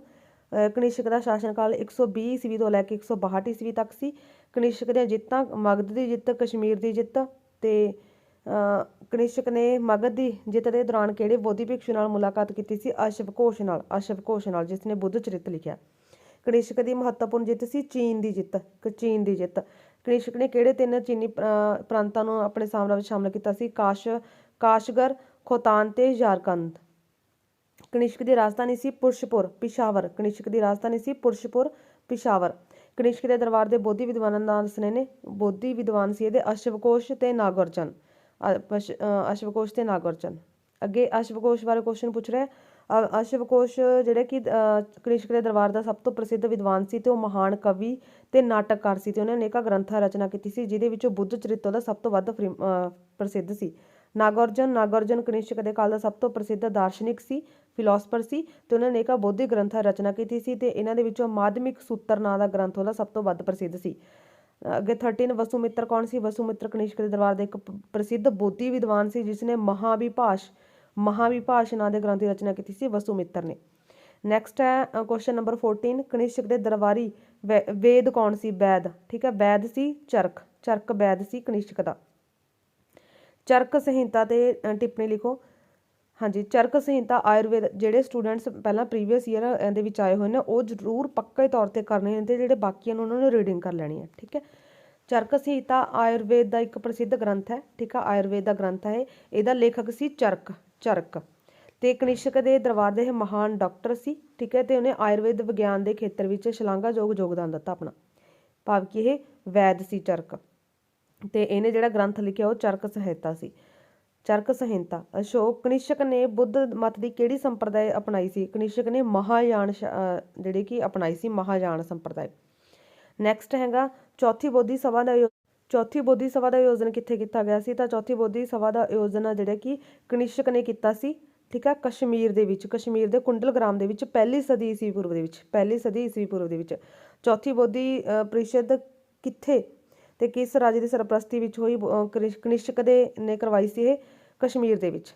ਨੈਕਸਟ ਹੈ 19 ਕੁਐਸਚਨ ਨੰਬਰ, ਕੁਸ਼ਾਨ ਕਾਲ ਦੀ ਕਲਾ ਦੇ ਪ੍ਰਸਿੱਧ ਕੇਂਦਰ ਕਿਹੜੇ ਨੇ? ਗੰਧਾਰ ਤੇ ਮਥੁਰਾ। ਕਲਾ ਦੇ ਗੰਧਾਰ ਸਕੂਲ ਦੇ ਕੋਈ 2 ਲੱਛਣ ਲਿਖਣੇ ਨੇ। ਹਾਂਜੀ, ਇਹਦੇ ਵਿੱਚ ਗੰਧਾਰ ਕਲਾ ਤੋਂ ਕੀ ਭਾਵ ਹੈ ਜਾਂ ਗੰਧਾਰ ਸ਼ੈਲੀ ਤੋਂ ਕੀ ਭਾਵ ਹੈ? ਜਾਂ ਗੰਧਾਰ ਸਕੂਲ ਇਸ ਕਲਾ ਦੇ ਵਿੱਚ ਮਹਾਤਮਾ ਬੁੱਧ ਦੀਆਂ ਮੂਰਤੀਆਂ ਬਣਾਈਆਂ ਗਈਆਂ ਨੇ ਤੇ ਮੂਰਤੀਆਂ ਨੂੰ ਕੱਪੜਿਆਂ ਤੇ ਗਹਿਣਿਆਂ ਨਾਲ ਸਜਾਇਆ ਗਿਆ। ਨੈਕਸਟ ਕੁਐਸਚਨ ਹੈਗਾ ਗੰਧਾਰ ਕਲਾ ਨਾਲ ਸੰਬੰਧਿਤ 4 ਸਥਾਨਾਂ ਦੱਸਣੇ ਨੇ। ਗੰਧਾਰ ਕਲਾ ਨਾਲ ਸੰਬੰਧਿਤ 4 ਸਥਾਨ ਹੈਗੇ ਨੇ ਗੰਧਾਰ, ਪੁਰਸ਼ਪੁਰ, ਤਕਸ਼ੀਲਾ ਤੇ ਵਾਮੀਯਾਨ। ਠੀਕ ਹੈ, ਮਥੁਰ ਕਲਾ ਦੇ ਸ਼ਿਲਪਕਾਰਾਂ ਨੇ ਮਹਾਤਮਾ ਬੁੱਧ ਦੀਆਂ ਭਾਰੇ ਸਰੀਰ ਵਾਲੀਆਂ ਮੂਰਤੀਆਂ ਬਣਾਈਆਂ ਨੇ ਤੇ ਇਹ ਬੁੱਧ ਨੂੰ ਹਮੇਸ਼ਾ ਕਮਲ ਆਸਨ ਉੱਤੇ ਬਿਠਾਇਆ ਦਿਖਾਇਆ ਗਿਆ, ਭਾਵ ਕਿ ਮਥੁਰਾ ਦੇ ਵਿੱਚ ਜਿਹੜੀਆਂ ਮਥੁਰਾ ਕਲਾ ਵਾਲੀਆਂ ਜਿਹੜੀਆਂ ਮੂਰਤੀਆਂ ਨੇ ਉਹਦੇ ਵਿੱਚ ਕਮਲ ਤੇ ਬਿਠਾਇਆ ਹੋਇਆ ਦਿਖਾਇਆ ਗਿਆ ਮਹਾਤਮਾ ਬੁੱਧ ਨੂੰ। 23 ਹੈ ਕੁਐਸਚਨ, ਕਨਿਸ਼ਕ ਨੇ ਚੌਥੀ ਬੋਧੀ ਮਹੋਤਸਵ ਦਾ ਆਯੋਜਨ ਕਿੱਥੇ ਕੀਤਾ ਸੀ? ਤਾਂ ਕੁੰਡਲਗ੍ਰਾਮ ਕਸ਼ਮੀਰ ਦੇ ਵਿੱਚ। ਕਨਿਸ਼ਕ ਦਾ ਰਾਜਕਾਲ 120 ਈਸਵੀ ਪੂਰਵ ਤੋਂ ਲੈ ਕੇ 162 ਈਸਵੀ ਪੂਰਵ ਤੱਕ। ਇਹਦੀ ਰਾਜਧਾਨੀ ਸੀ ਪੁਰਸ਼ਪੁਰ। ਅੱਗੇ ਆਊਗਾ ਗੁਪਤ ਕਾਲ। ਹਾਂਜੀ, ਗੁਪਤ ਕਾਲ ਦੇ ਮਹੱਤਵਪੂਰਨ ਸੋਮੇ ਹੈਗੇ ਨੇ ਫਾਈਆਨ ਦਾ ਵਰਣਨ ਹੈਗਾ, ਗੁਪਤ ਕਾਲ ਦੇ ਸਿੱਕੇ। ਠੀਕ ਹੈ, ਫਾਈਨ ਵਾਰ ਅੱਗੇ ਆਪਾਂ ਕੁਐਸਚਨ ਦੇਖਦੇ ਹਾਂ। ਇਲਾਹਾਬਾਦ ਗੁਪਤ ਕਾਲ ਦੇ ਜਾਣਕਾਰੀ ਦੇਣ ਵਾਲੇ 4 ਲੇਖ ਕਿਹੜੇ ਨੇ? ਇਲਾਹਾਬਾਦ ਦਾ ਸਤੰਭ ਲੇਖ, ਮਹਿਰੌਲੀ ਦਾ ਲੋਹ ਸਤੰਭ ਲੇਖ, ਏਰਨ ਸ਼ਿਲਾ ਲੇਖ, ਉਦੈਗੁਰੀ ਗੁਫਾ ਲੇਖ। ਨੈਕਸਟ ਹੈਗਾ ਹਰੀਸੇਨ ਕੌਣ ਸੀ? ਕਿਹੜਾ ਸ਼ਿਲਾ ਲੇਖ ਲਿਖਿਆ ਨੇ? ਹਰੀਸੇਨ ਕੌਣ ਸੀ ਜਾਂ ਇਹਦੀ ਕੀ ਦੇਣਾ? ਹਰੀਸੇਨ ਸਮੁੰਦਰ ਗੁਪਤ ਦਾ ਦਰਬਾਰੀ ਕਵੀ ਸੀ। ਹਰੀਸੇਨ ਸਮੁੰਦਰ ਗੁਪਤ ਦਾ ਦਰਬਾਰੀ ਕਵੀ ਸੀ ਤੇ ਇਸਨੇ ਇਲਾਹਾਬਾਦ ਸਤੰਭ ਲੇਖ ਲਿਖਿਆ। ਇਲਾਹਾਬਾਦ ਦਾ ਪ੍ਰਸ਼ਸਤੀ ਵੀ ਕਹਿ ਦਿੰਦੇ ਨੇ। ਠੀਕ ਆ, ਇਲਾਹਾਬਾਦ ਦਾ ਪ੍ਰਸ਼ਸਤੀ ਭਾਵ ਕਿ ਪ੍ਰਸ਼ੰਸਾ ਦੇ ਵਿੱਚ ਲਿਖਿਆ ਗਿਆ ਹੈ ਸਮੁੰਦਰ ਗੁਪਤ ਦੀ, ਜਿਹਦੇ ਵਿੱਚ ਉਹਦੇ ਜਿੱਤਾਂ ਦਾ ਵਰਣਨ ਹੈ ਤੇ ਇਹਦੇ ਵਿੱਚ 33 ਪੰਕਤੀਆਂ ਦੇ ਵਿੱਚ ਲਿਖਿਆ ਗਿਆ ਹੈ। ਹਰੀਸੇਨ ਨੇ 33 ਪੰਕਤੀਆਂ ਦੇ ਵਿੱਚ ਲਿਖਿਆ ਹੋਇਆ ਲੇਖ ਹੈ। ਸਤੰਭ ਇਲਾਹਾਬਾਦ ਦਾ ਸਤੰਭ ਲੇਖ ਕਿਸ ਨੇ ਲਿਖਿਆ? ਕੁਐਸਚਨ ਫਿਰ ਤੋਂ ਆ ਗਿਆ, ਕੀ ਮਹੱਤਵ ਹੈ? ਹਾਂਜੀ, ਇਹ ਜਾਂ ਸਮੁੰਦਰ ਗੁਪਤ ਦੀ ਇਲਾਹਾਬਾਦ ਦੀ ਪ੍ਰਸ਼ਸਤੀ ਦੀ ਰਚਨਾ ਕਿਸ ਨੇ ਕੀਤੀ? ਠੀਕ ਆ, ਇਹ ਹਰੀਸੇਨ ਨੇ ਕੀਤੀ ਸੀ, ਜਿਸ ਤੋਂ ਸਾਨੂੰ ਸਮੁੰਦਰ ਗੁਪਤ ਦੀ ਮਹਾਨਤਾ ਬਾਰੇ ਪਤਾ ਲੱਗਦਾ। ਅੱਗੇ 5th ਨੰਬਰ ਕੁਐਸਚਨ ਹੈ ਇਲਾਹਾਬਾਦ ਸਤੰਭ ਲੇਖ ਕਿਸ ਨੇ ਲਿਖਿਆ? ਹਰੀਸੇਨ ਨੇ ਲਿਖਿਆ। ਕੁਐਸਚਨ ਮਤਲਬ ਕਿ ਘੁਮਾ ਕੇ ਦੁਆਰਾ ਪਾਏ ਹੋਏ ਨੇ। ਮਹਿਰੌਲੀ ਦਾ ਲੋਹ ਸਤੰਭ ਲੇਖ ਕਿੱਥੇ ਹੈ ਤੇ ਕਿਸ ਸ਼ਾਸਕਾਂ ਨਾਲ ਸੰਬੰਧਿਤ ਹੈ? ਮਹਿਰੌਲੀ ਦਾ ਲੋਹ ਸਤੰਭ ਦਿੱਲੀ ਦੇ ਵਿੱਚ ਸਥਿਤ ਹੈ। ਠੀਕ ਹੈ, ਤੇ ਇਹ ਗੁਪਤ ਸ਼ਾਸਕ ਚੰਦਰਗੁਪਤ ਦੂਜੇ ਨਾਲ ਸੰਬੰਧਿਤ ਹੈ। ਮਹਿਰੌਲੀ ਲੋਹ ਪਿੱਲਰ। ਠੀਕ ਹੈ, ਇਹ ਸਮੁੰਦਰ ਗੁਪਤ ਦੂਜੇ ਨਾਲ, ਸਮੁੰਦਰ ਗੁਪਤ ਵਿਕਰਮਦਿੱਤਿਆ। ਠੀਕ ਹੈ, ਸਮੁੰਦਰ ਗੁਪਤ ਵਿਕਰਮਦਿੱਤਿਆ ਜਾਂ ਸਮੁੰਦਰ ਗੁਪਤ ਦੂਜੇ ਇਹਦੇ ਨਾਲ ਸੰਬੰਧਿਤ ਹੈ। ਚੰਦਰਗੁਪਤ ਦੂਜੇ ਨੇ ਵਿਕਰਮਦਿੱਤਿਆ ਦੀ ਉਪਾਧੀ ਜਿਹੜੇ ਕਿ ਸ਼ੱਕਾਂ ਦਾ ਨਾਸ਼ ਕਰਕੇ ਜਿਹੜੇ ਕਿ ਫਿਰ ਉਪਾਧੀ ਧਾਰਨ ਕੀਤੀ ਸੀ। ਨੈਕਸਟ ਕੁਐਸਚਨ ਹੈਗਾ ਤੁਹਾਡਾ ਅੱਗੇ ਮਹਿਰੌਲੀ ਦਾ ਲੋਹ ਸਤੰਭ ਲੇਖ ਕਿਸ ਦੇ ਨਾਲ ਸੰਬੰਧਿਤ? ਇਹਦੀ ਉਚਾਈ ਕਿੰਨੀ ਹੈ? ਠੀਕ ਹੈ, ਉਚਾਈ ਕਿੰਨੀ ਹੈ ਤੇ ਇਹ ਉਚਾਈ ਜਿਹੜੀ ਤੇ ਮਹਿਰੌਲੀ ਦਾ ਲੋਹ ਸਤੰਭ ਲੇਖ ਜਿਹੜੇ ਕਿ 23 ਫੁੱਟ ਉੱਚਾ ਤੇ ਇਹ ਚੰਦਰਗੁਪਤ ਦੂਜੇ ਨਾਲ ਸੰਬੰਧਿਤ ਹੈ। ਅੱਗੇ ਲੋਹੇ ਦਾ ਥੰਮ ਕਿੰਨਾ ਉੱਚਾ? ਮਤਲਬ ਕਿ ਹੁਣ ਕੁਐਸਚਨ ਉਲਟਾਤਾ, ਐਵੇਂ ਪੁੱਛ ਲਿਆ। ਲੋਹੇ ਦਾ ਥੰਮ ਜਿਹੜੇ ਕਿ 23 ਫੁੱਟ ਉੱਚਾ ਤੇ ਲੋਹੇ ਦਾ ਥੰਮ ਇਹ ਕਿਹਦੇ ਨਾਲ ਸੰਬੰਧਿਤ ਹੈ? ਚੰਦਰਗੁਪਤ ਦੂਜੇ ਨਾਲ, ਚੰਦਰਗੁਪਤ ਵਿਕਰਮਦਿੱਤਿਆ ਨਾਲ ਤੇ ਦਿੱਲੀ ਦੇ ਵਿੱਚ ਸਥਿਤ ਹੈ। ਸਮੁੰਦਰ ਗੁਪਤ ਦੁਆਰਾ ਜਾਰੀ ਕੀਤੇ ਗਏ 2 ਸਿੱਕੇ ਕਿਹੜੇ ਨੇ? ਤਨੁਖਧਾਰੀ ਤੇ ਅਸ਼ਵਮੇਧ ਕਿਸਮ ਦੇ ਸਿੱਕੇ। ਤਨੁਖਧਾਰੀ, ਅਸ਼ਵਮੇਧ। ਠੀਕ ਹੈ, ਤੇ ਗੁਪਤ ਵੰਸ਼ ਦੀ ਨੀਂਹ ਕਿਸ ਨੇ ਰੱਖੀ ਸੀ? 240 ਈਸਵੀ ਪੂਰਵ ਦੇ ਵਿੱਚ ਸ਼੍ਰੀ ਗੁਪਤ ਨੇ ਰੱਖੀ ਸੀ, ਬਟ ਇਹਦਾ ਅਸਲ ਸੰਸਥਾਪਕ ਦੇ ਵਿੱਚ ਜਿਹੜੇ ਕਿ ਚੰਦਰਗੁਪਤ ਨੂੰ ਹੀ ਮੰਨਦੇ ਨੇ, ਚੰਦਰਗੁਪਤ ਪਹਿਲੇ ਨੂੰ। ਠੀਕ ਹੈ, ਤੇ ਉਹਨੇ ਹੀ ਜਿਹੜੇ ਕਿ ਗੁਪਤ ਸੰਮਤ ਚਲਾਇਆ ਸੀ ਚੰਦਰਗੁਪਤ ਪਹਿਲੇ ਨੇ। ਦੇਖੋ ਗੁਪਤ ਸੰਮਤ ਕਿਸ ਨੇ ਕਦੋਂ ਚਲਾਇਆ ਸੀ? ਚੰਦਰਗੁਪਤ ਨੇ ਪਹਿਲੇ ਨੇ ਚਲਾਇਆ ਸੀ 320 ਈਸਵੀ ਪੂਰਵ ਦੇ ਵਿੱਚ, ਕਿਉਂਕਿ ਇਹ ਜਿਹੜੇ ਕਿ ਸੁਤੰਤਰ ਰਾਜਾ ਬਣਿਆ ਸੀ ਚੰਦਰਗੁਪਤ ਪਹਿਲਾਂ। ਚੰਦਰਗੁਪਤ ਪਹਿਲੇ ਨੇ 320 ਈਸਵੀ ਪੂਰਵ ਦੇ ਵਿੱਚ ਗੁਪਤ ਸੰਮਤ ਚਲਾਇਆ ਸੀ। ਗੁਪਤ ਵੰਸ਼ ਦਾ ਪਹਿਲਾ ਮਹੱਤਵਪੂਰਨ ਸ਼ਾਸਕ ਚੰਦਰਗੁਪਤ ਪਹਿਲਾ ਸੀ ਤੇ ਉਹਦਾ ਸ਼ਾਸਨਕਾਲ 320 ਤੋਂ ਲੈ ਕੇ 335 ਈਸਵੀ ਤੱਕ ਸੀ। ਅੱਗੇ ਹੈ ਗੁਪਤ ਵੰਸ਼ ਦੇ ਤੀਜੇ ਸ਼ਾਸਕ ਦਾ ਨਾਮ। ਤੀਜਾ ਸ਼ਾਸਕ ਕੌਣ ਸੀ ਤੇ ਕਿਸ ਵੰਸ਼ ਦੀ ਰਾਜਕੁਮਾਰੀ ਨਾਲ ਵਿਆਹ ਕੀਤਾ ਸੀ? ਹਾਂਜੀ, ਗੁਪਤ ਵੰਸ਼ ਦੀ ਨੀਂਹ ਰੱਖੀ ਸੀ ਸ਼੍ਰੀ ਗੁਪਤ ਨੇ। ਠੀਕ ਹੈ, ਸ਼੍ਰੀ ਗੁਪਤ ਤੋਂ ਬਾਅਦ ਆਉਂਦਾ ਘਟੋਤਕਚ। ਘਟੋਤਕਚ ਤੋਂ ਬਾਅਦ ਆਉਂਦਾ ਚੰਦਰਗੁਪਤ ਪਹਿਲਾ, ਠੀਕ ਹੈ, ਚੰਦਰਗੁਪਤ ਪਹਿਲਾ, ਜਿਸ ਕਰਕੇ ਆਪਾਂ ਕਹਿ ਸਕਦੇ ਹਾਂ ਕਿ 3rd ਨੰਬਰ ਤੇ ਆਉਂਦਾ ਚੰਦਰਗੁਪਤ ਪਹਿਲਾ, ਠੀਕ ਹੈ। ਤੇ ਇਹਨੇ ਰਾਜਕੁਮਾਰੀ ਕੁਮਾਰ ਦੇਵੀ ਨਾਲ ਵਿਆਹ ਕੀਤਾ ਸੀ, ਜਿਹੜੀ ਲਿੱਛਵੀ ਵੰਸ਼ ਨਾਲ ਸੰਬੰਧ ਰੱਖਦੀ ਸੀ। ਕਿਸ ਵਿਵਾਹਿਕ ਸੰਬੰਧ ਦੁਆਰਾ ਚੰਦਰਗੁਪਤ ਪਹਿਲੇ ਨੂੰ ਰਾਜਨੀਤਿਕ ਲਾਭ ਹੋਏ ਸੀ? ਤਾਂ ਇਹ ਜਿਹੜੇ ਕਿ ਲਿੱਛਵੀ ਰਾਜਕੁਮਾਰੀ ਕੁਮਾਰ ਦੇਵੀ ਨਾਲ ਵਿਆਹ ਕਰਵਾ ਕੇ। ਕੁਮਾਰ ਦੇਵੀ ਕੌਣ ਸੀ? ਲਿੱਛਵੀ ਰਾਜਕੁਮਾਰੀ ਸੀ, ਤੇ ਉਹਦਾ ਵਿਆਹ ਗੁਪਤ ਸ਼ਾਸਕ ਚੰਦਰਗੁਪਤ ਪਹਿਲੇ ਨਾਲ ਹੋਇਆ। ਅੱਗੇ ਹੈ ਇਤਿਹਾਸ ਵਿੱਚ 335 ਤੋਂ ਲੈ ਕੇ 467 ਈਸਵੀ ਤੱਕ ਦਾ ਸਮਾਂ ਕਿਉਂ ਮਹੱਤਵਪੂਰਨ ਮੰਨਿਆ ਜਾਂਦਾ? ਇਸ ਸਮੇਂ ਦੌਰਾਨ ਵਿਭਿੰਨ ਖੇਤਰਾਂ ਜਿਵੇਂ ਵਿਗਿਆਨ, ਸਾਹਿਤ, ਕਲਾ ਇਹਨਾਂ ਦੇ ਵਿੱਚ ਸ਼ਲਾਘਾਯੋਗ ਉੱਨਤੀ ਹੋਈ ਤੇ ਇਸ ਸਮੇਂ ਗੁਪਤ ਵੰਸ਼ ਦਾ ਸ਼ਾਸਨ ਸੀ। ਸਮੁੰਦਰਗੁਪਤ ਦੇ ਮਾਪਿਆਂ ਦਾ ਦੱਸਣੇ, ਸਮੁੰਦਰਗੁਪਤ ਦਾ ਪਿਤਾ ਸੀ ਮਾਤਾ ਸੀ ਕੁਮਾਰ ਦੇਵੀ, ਪਿਤਾ ਸੀ ਚੰਦਰਗੁਪਤ ਪਹਿਲਾ, ਭਾਵ ਕਿ ਪਹਿਲਾਂ ਆਇਆ ਸ਼੍ਰੀਗੁਪਤ, ਠੀਕ ਹੈ, ਸ਼੍ਰੀਗੁਪਤ ਤੋਂ ਬਾਅਦ ਆਇਆ ਘਟੋਤਕਚ ਤੋਂ ਬਾਅਦ ਚੰਦਰਗੁਪਤ ਪਹਿਲਾ ਆਇਆ, ਚੰਦਰਗੁਪਤ ਫਸਟ ਆਇਆ, ਫਿਰ ਜਿਹੜੇ ਕਿ ਸਮੁੰਦਰਗੁਪਤ ਆਇਆ, ਠੀਕ ਹੈ। ਸਮੁੰਦਰਗੁਪਤ ਜਿਹੜਾ ਕਿ ਗੁਪਤ ਵੰਸ਼ ਦਾ ਸਭ ਤੋਂ ਮਹਾਨ ਮੰਨਦੇ ਨੇ ਸਮੁੰਦਰਗੁਪਤ ਨੂੰ, ਤੇ ਇਹਦੀ ਤੁਲਨਾ ਨੇਪੋਲੀਅਨ ਨਾਲ ਕੀਤੀ ਜਾਂਦੀ ਹੈ। ਸਮੁੰਦਰਗੁਪਤ ਦਾ ਸ਼ਾਸਨ ਕਾਲ ਸੀ 335 ਤੋਂ ਲੈ ਕੇ 375 ਤੱਕ, 335 ਤੋਂ 375। ਸਮੁੰਦਰਗੁਪਤ ਨੇ ਉੱਤਰੀ ਭਾਰਤ ਦੇ ਕਿੰਨੇ ਰਾਜਾਂ ਨੂੰ ਤੇ ਦੱਖਣੀ ਭਾਰਤ ਦੇ ਕਿੰਨੇ ਰਾਜਾਂ ਨੂੰ ਹਰਾਇਆ? ਉੱਤਰੀ ਭਾਰਤ ਦੇ ਵਿੱਚ ਇਹਨੇ ਜਿਹੜੇ ਕਿ 3 ਸ਼ਾਸਕਾਂ ਨੂੰ ਪਹਿਲੀ ਮੁਹਿੰਮ ਦੇ ਵਿੱਚ ਹਰਾਇਆ, ਦੂਜੀ ਮੁਹਿੰਮ ਦੇ ਵਿੱਚ 9 ਸ਼ਾਸਕਾਂ ਨੂੰ ਹਰਾਇਆ, ਠੀਕ ਹੈ, ਭਾਵ ਕਿ ਇਹਨੇ ਉੱਤਰੀ ਭਾਰਤ ਦੇ ਵਿੱਚ 9 ਤੇ ਦੱਖਣੀ ਭਾਰਤ ਦੇ ਵਿੱਚ 12 ਰਾਜਾਂ ਨੂੰ ਹਰਾਇਆ ਸੀ। ਤੇ ਪਹਿਲੀ ਮੁਹਿੰਮ ਦੇ ਵਿੱਚ ਇਹਨੇ 3 ਨੂੰ, ਫਿਰ 9 ਨੂੰ, ਠੀਕ ਹੈ, ਉੱਤਰ ਦੇ ਵਿੱਚ। ਤੇ ਅੱਗੇ ਦੱਖਣ ਦੇ ਵਿੱਚ ਕਿੰਨੇ ਸ਼ਾਸਕਾਂ ਨੂੰ ਹਰਾਇਆ ਸੀ? 12 ਸ਼ਾਸਕਾਂ ਨੂੰ। ਸਮੁੰਦਰਗੁਪਤ ਨੇ ਦੱਖਣੀ ਭਾਰਤ ਦੇ ਰਾਜਾਂ ਨੂੰ, ਉੱਤਰੀ ਭਾਰਤ ਦੇ ਜਿਹੜੇ ਜਿੰਨੇ ਉਹਨੇ ਰਾਜ ਜਿੱਤੇ ਸੀ ਰਾਜ, ਉਹਨਾਂ ਸਾਰਿਆਂ ਨੂੰ ਆਪਣੇ ਰਾਜ ਦੇ ਵਿੱਚ ਮਿਲਾ ਲਿਆ ਸੀ, ਬਟ ਦੱਖਣੀ ਭਾਰਤ ਦੇ ਜਿਹੜੇ ਰਾਜ ਜਿੱਤੇ ਸੀ ਉਹਨਾਂ ਨੂੰ ਉਹਨੇ ਆਪਣੇ ਰਾਜ ਦੇ ਵਿੱਚ ਨਹੀਂ ਮਿਲਾਇਆ ਸੀ, ਠੀਕ ਹੈ, ਕਿਉਂਕਿ ਆਵਾਜਾਈ ਦੇ ਸਾਧਨਾਂ ਦੀ ਘਾਟ ਸੀ ਤੇ ਇਸ ਕਰਕੇ ਦੂਰ ਦਰਾਡੇ ਤੇ ਜਾ ਕੇ ਉਹਨਾਂ ਤੇ ਨਿਯੰਤਰਣ ਕਰਨਾ ਔਖਾ ਸੀ, ਜਿਸ ਕਰਕੇ ਉਹਨੇ ਉਹਨਾਂ ਤੋਂ ਟੈਕਸ ਲੈ ਲਿਆ ਸੀ, ਠੀਕ ਹੈ, ਟੈਕਸ ਲੈਂਦਾ ਸੀ ਤੇ ਉਹਨਾਂ ਦੇ ਰਾਜ ਉਹਨਾਂ ਨੂੰ ਵਾਪਸ ਕਰਦੇ ਸੀ, ਬਟ ਟੈਕਸ ਲੈ ਲੈਂਦਾ ਸੀ ਉਹਨਾਂ ਤੋਂ। ਸਮੁੰਦਰਗੁਪਤ ਦਾ ਸਾਮਰਾਜ ਕਿੱਥੋਂ ਤੱਕ ਫੈਲਿਆ ਹੋਇਆ ਸੀ? ਇਹਨੂੰ ਜਸਟ ਇੱਕ ਵਾਰ ਰੀਡ ਕਰ ਲੈਣਾ। ਗੁਪਤ ਕਾਲ ਦੇ ਕਿਸ ਸ਼ਾਸਕ ਨੂੰ ਭਾਰਤੀ ਨੇਪੋਲੀਅਨ ਕਿਹਾ ਜਾਂਦਾ? ਉਹ ਹੈਗਾ ਭਾਰਤੀ ਨੇਪੋਲੀਅਨ ਕਿਹਨੂੰ ਕਿਹਾ ਜਾਂਦਾ? ਠੀਕ ਹੈ, ਸਮੁੰਦਰਗੁਪਤ ਨੂੰ ਭਾਰਤੀ ਨੇਪੋਲੀਅਨ ਕਿਹਾ ਜਾਂਦਾ, ਕਿਉਂਕਿ ਉਸਨੇ ਨੇਪੋਲੀਅਨ ਵਾਂਗ ਸਾਰੇ ਪ੍ਰਦੇਸ਼ਾਂ 'ਚ ਜਿੱਤ ਪ੍ਰਾਪਤ ਕੀਤੀ ਸੀ। ਤੇ ਨੇਪੋਲੀਅਨ ਤਾਂ ਫਿਰ ਵੀ ਹਾਰ ਗਿਆ ਸੀ ਵਾਟਰਲੂ ਦੀ ਲੜਾਈ ਦੇ ਵਿੱਚ 1815 ਈਸਵੀ ਵਿੱਚ, ਬਟ ਸਮੁੰਦਰਗੁਪਤ ਕਦੇ ਵੀ ਆਪਣੀ ਜ਼ਿੰਦਗੀ ਦੇ ਵਿੱਚ ਲੜਾਈ 'ਚ ਨਹੀਂ ਹਾਰਿਆ ਸੀ, ਜਿਸ ਕਰਕੇ ਆਪਾਂ ਕਹਿ ਸਕਦੇ ਕਿ ਇਹ ਜਿਹੜੇ ਕਿ ਨੇਪੋਲੀਅਨ ਨਾਲੋਂ ਵੀ 4 ਕਦਮ ਅੱਗੇ ਸੀ। ਨੇਪੋਲੀਅਨ ਫਰਾਂਸ ਦਾ ਸੀ, ਉਹਦੇ ਨਾਲ ਇਹਦੀ ਤੁਲਨਾ ਕੀਤੀ ਗਈ ਹੈ, ਉਹ ਨੇਪੋਲੀਅਨ ਤੋਂ ਵੀ ਅੱਗੇ ਸੀ ਇਹ। ਤੇ ਇਹਨਾਂ ਦੀ ਤੁਲਨਾ ਡਾਕਟਰ ਵੀ ਏ ਸਮਿਥ ਨੇ ਕੀਤੀ ਹੈ। ਕਿਹੜੇ ਗੁਪਤ ਸ਼ਾਸਕ ਨੂੰ ਸਿੱਕੇ ਤੇ ਵੀਣਾ ਵਜਾਉਂਦੇ ਦਿਖਾਇਆ ਗਿਆ? ਸਮੁੰਦਰਗੁਪਤ ਨੂੰ ਸਿੱਕੇ ਤੇ ਵੀਣਾ ਵਜਾਉਂਦੇ ਹੋਏ ਦਿਖਾਇਆ ਗਿਆ, ਜਿਸ ਤੋਂ ਪਤਾ ਲੱਗਦਾ ਕਿ ਉਹਨੂੰ ਜਿਹੜੇ ਕਿ ਸੰਗੀਤ ਦਾ ਸ਼ੌਂਕ ਸੀ। ਸਮੁੰਦਰਗੁਪਤ ਦੀਆਂ ਸਫਲਤਾਵਾਂ, ਉਹਨੇ ਵਿਸ਼ਾਲ ਸਾਮਰਾਜ ਦੀ ਸਥਾਪਨਾ ਕੀਤੀ, ਕਲਾ ਤੇ ਸਾਹਿਤ ਨੂੰ ਸਰਪ੍ਰਸਤੀ ਦਿੱਤੀ। ਅੱਗੇ ਹੈ 2 ਗੁਪਤ ਸ਼ਾਸਕਾਂ ਨਾਮ ਜਿਸ ਨੇ ਅਸ਼ਵਮੇਧ ਜੱਗ ਕੀਤੇ ਸੀ? ਸਮੁੰਦਰਗੁਪਤ ਤੇ ਕੁਮਾਰਗੁਪਤ, ਸਮੁੰਦਰਗੁਪਤ ਤੇ ਕੁਮਾਰਗੁਪਤ। ਚੰਦਰਗੁਪਤ ਦੂਜੇ ਵਿਕਰਮਾਦਿੱਤਿਆ ਦਾ ਸ਼ਾਸਨ ਕਾਲ 380 ਈਸਵੀ ਤੋਂ ਲੈ ਕੇ 414 ਤੱਕ। ਕਿਹੜੇ ਵਿਵਾਹਿਕ ਸੰਬੰਧ ਨਾਲ ਚੰਦਰਗੁਪਤ ਦੂਜੇ ਨੇ ਵੀ ਆਪਣੀ ਸ਼ਕਤੀ ਨੂੰ ਵਧਾਇਆ ਸੀ? ਤਾਂ ਇਹਨੇ ਨਾਗ ਵੰਸ਼ ਦੀ ਰਾਜਕੁਮਾਰੀ ਕੁਬੇਰ ਨਾਗ ਵੰਸ਼ ਦੀ ਰਾਜਕੁਮਾਰੀ ਕੁਬੇਰ ਨਾਗ ਦੇ ਨਾਲ ਵਿਵਾਹਿਕ ਸੰਬੰਧ ਕਰਕੇ। ਚੰਦਰਗੁਪਤ ਦੂਜੇ ਦੀ ਲੜਕੀ ਦਾ ਨਾਂ ਕੀ ਸੀ ਤੇ ਉਹਨੇ ਕਿਸ ਵੰਸ਼ ਨਾਲ ਉਹਦਾ ਵਿਆਹ ਕਰਤਾ ਸੀ? ਚੰਦਰਗੁਪਤ ਦੂਜੇ ਦੀ ਲੜਕੀ ਦਾ ਨਾਂ ਸੀ ਪ੍ਰਭਾਵਤੀ ਗੁਪਤਾ, ਤੇ ਉਹਦਾ ਵਿਆਹ ਉਹਨੇ ਵਕਾਟਕ ਸ਼ਾਸਕ ਰੁਦਰਸੇਨ ਦੂਜੇ ਨਾਲ ਕੀਤਾ ਸੀ, ਆਪਣੀ ਸ਼ਕਤੀ ਨੂੰ ਵਧਾਉਣ ਲਈ ਰੁਦਰਸੇਨ ਦੂਜੇ ਨਾਲ। ਚੰਦਰਗੁਪਤ ਦੂਜੇ ਨੇ ਜਿੱਤਾਂ ਕਿਹੜੀਆਂ ਸੀ? ਮਾਲਵਾ, ਗੁਜਰਾਤ, ਵੰਗ, ਵਲਖ। ਚੰਦਰਗੁਪਤ ਦੂਜੇ ਦੀ ਸਭ ਤੋਂ ਮਹੱਤਵਪੂਰਨ ਜਿੱਤ ਕਿਹੜੀ ਸੀ? ਉਹ ਸੀ ਸ਼ੱਕਾਂ ਦੇ ਵਿਰੁੱਧ, ਠੀਕ ਹੈ, ਤੇ ਇਸ ਜਿੱਤ ਤੋਂ ਬਾਅਦ ਉਹਨੇ ਮਾਲਵਾ, ਗੁਜਰਾਤ, ਕਾਠੀਆਵਾੜ ਤੇ ਅਧਿਕਾਰ ਕਰ ਲਿਆ ਸੀ। ਤੇ ਚੰਦਰਗੁਪਤ ਦੂਜੇ ਨੇ ਸ਼ੱਕਾਂ ਦੇ ਕਿਸ ਸ਼ਾਸਕ ਨੂੰ ਹਰਾਇਆ ਸੀ? ਰੁਦਰ ਸਿੰਘ ਤੀਜੇ ਨੂੰ, ਠੀਕ ਹੈ, ਰੁਦਰਸੇਨ ਤੀਜੇ ਨੂੰ। ਚੰਦਰਗੁਪਤ ਦੂਜੇ ਦੇ 2 ਉਪਾਧੀਆਂ ਵਿਕਰਮਾਦਿੱਤਿਆ, ਠੀਕ ਹੈ, ਅਤੇ ਸ਼ਕਾਰੀ, ਇਹ ਉਪਾਧੀਆਂ ਜਿਹੜੇ ਕਿ ਉਹਨੇ ਸ਼ੱਕਾਂ ਨੂੰ ਹਰਾਉਣ ਤੋਂ ਬਾਅਦ ਧਾਰਨ ਕੀਤੀਆਂ ਸੀ। ਨੈਕਸਟ ਹੈ ਉਹ ਵਿਦੇਸ਼ੀ 34, ਉਸ ਵਿਦੇਸ਼ੀ ਸ਼ਕਤੀ ਨਾਲ ਦੱਸੋ ਜਿਸ ਨੂੰ ਚੰਦਰਗੁਪਤ ਦੂਜੇ ਨੇ ਹਰਾਇਆ ਸੀ, ਤੇ ਉਹਦਾ ਸ਼ਾਸਨ ਕਾਲ ਕਿੰਨਾ ਸੀ? ਹਾਂਜੀ, ਵਿਦੇਸ਼ੀ ਸ਼ਾਸਕ ਸੀ ਸ਼ੱਕਾਂ ਨੂੰ ਹਰਾਇਆ ਸੀ ਚੰਦਰਗੁਪਤ ਦੂਜੇ ਨੇ, ਤੇ ਉਹਨਾਂ ਦਾ ਸ਼ਾਸਨ ਸੀ ਮਾਲਵਾ, ਗੁਜਰਾਤ ਤੇ ਕਾਠੀਆਵਾੜਾ ਦੇ ਵਿੱਚ। 35 ਗੁਪਤ ਸ਼ਾਸਕ, ਕਿਹੜਾ ਗੁਪਤ ਸ਼ਾਸਕ ਆਪਣੇ ਸਿੱਕੇ ਦੇ ਤਨੁੱਖਧਾਰੀ ਰੂਪ ਦੇ ਵਿੱਚ ਦਰਸਾਇਆ ਗਿਆ? ਉਹ ਹੈਗਾ ਚੰਦਰਗੁਪਤ ਦੂਜਾ, ਭਾਵ ਕਿ ਜਿਹੜੇ ਕਿ ਗੁਪਤ ਕਾਲ ਦੇ 2 ਸਿੱਕੇ ਮਿਲਦੇ ਨੇ, ਇੱਕ ਤਾਂ ਹੈਗਾ ਜਿਹੜੇ ਕਿ ਵੀਣਾ ਵਜਾਉਂਦਾ ਹੋਇਆ, ਉਹ ਤਾਂ ਜਿਹੜੇ ਕਿ ਸਮੁੰਦਰਗੁਪਤ ਦਾ, ਠੀਕ ਹੈ, ਅਸ਼ਵਮੇਧ ਜੱਗ ਵਾਲਾ, ਠੀਕ ਹੈ, ਅਸ਼ਵਮੇਧ ਜੱਗ ਵਾਲਾ। ਇੱਕ ਹੈਗਾ ਤਨੁੱਖਧਾਰੀ ਵਾਲਾ ਹੈਗਾ ਜਿਹੜੇ ਕਿ ਇਹ ਹੈਗਾ ਚੰਦਰਗੁਪਤ ਦੂਜੇ ਨੇ ਚਲਾਇਆ ਸੀ। ਅੱਗੇ ਹੈ ਚੰਦਰਗੁਪਤ ਦੂਜੇ ਨੇ ਕਿਸ ਨੂੰ ਆਪਣੀ ਨਵੀਂ ਰਾਜਧਾਨੀ ਬਣਾਇਆ ਸੀ? ਤਾਂ ਚੰਦਰਗੁਪਤ ਦੂਜੇ ਨੇ ਉਜੈਨ ਨੂੰ ਆਪਣੀ ਰਾਜਧਾਨੀ ਬਣਾਇਆ ਸੀ। ਚੰਦਰਗੁਪਤ ਦੂਜੇ ਦੀਆਂ ਜਿਹੜੀ ਕਿ ਸਫਲਤਾਵਾਂ, ਉਹਨੇ ਸ਼ੱਕਾਂ ਨੂੰ ਹਰਾਇਆ ਤੇ ਉਹਦੇ ਸ਼ਾਸਨ ਕਾਲ ਵਿੱਚ ਕਲਾ ਤੇ ਸਾਹਿਤ ਦੀ ਉੱਨਤੀ ਹੋਈ। 38 ਚੰਦਰਗੁਪਤ ਵਿਕਰਮਾਦਿੱਤਿਆ ਦੇ ਸ਼ਾਸਨ ਕਾਲ ਦਾ ਸਭ ਤੋਂ ਮਹੱਤਵਪੂਰਨ ਵਿਦਵਾਨ ਸੀ ਕੌਣ ਸੀ? ਕਾਲੀਦਾਸ, ਠੀਕ ਆ, ਕਾਲੀਦਾਸ ਸੀ। ਅੱਗੇ ਹੈਗਾ ਗੁਪਤ ਸ਼ਾਸਕਾਂ ਦੇ ਝੰਡੇ ਤੇ ਕਿਸ ਪੰਛੀ ਦਾ ਚਿੱਤਰ ਸੀ? ਤਾਂ ਗਰੁੜ ਪੰਛੀ ਦਾ ਚਿੱਤਰ ਸੀ। ਗੁਪਤ ਕਾਲ ਦਾ ਪ੍ਰਸਿੱਧ ਵਿਸ਼ਵ ਵਿਦਿਆਲਾ ਕਿਹੜਾ ਸੀ? ਨਾਲੰਦਾ। ਤੇ ਇਹਦੀ ਸਥਾਪਨਾ ਕੀਤੀ ਸੀ ਕੁਮਾਰ ਗੁਪਤ ਨੇ।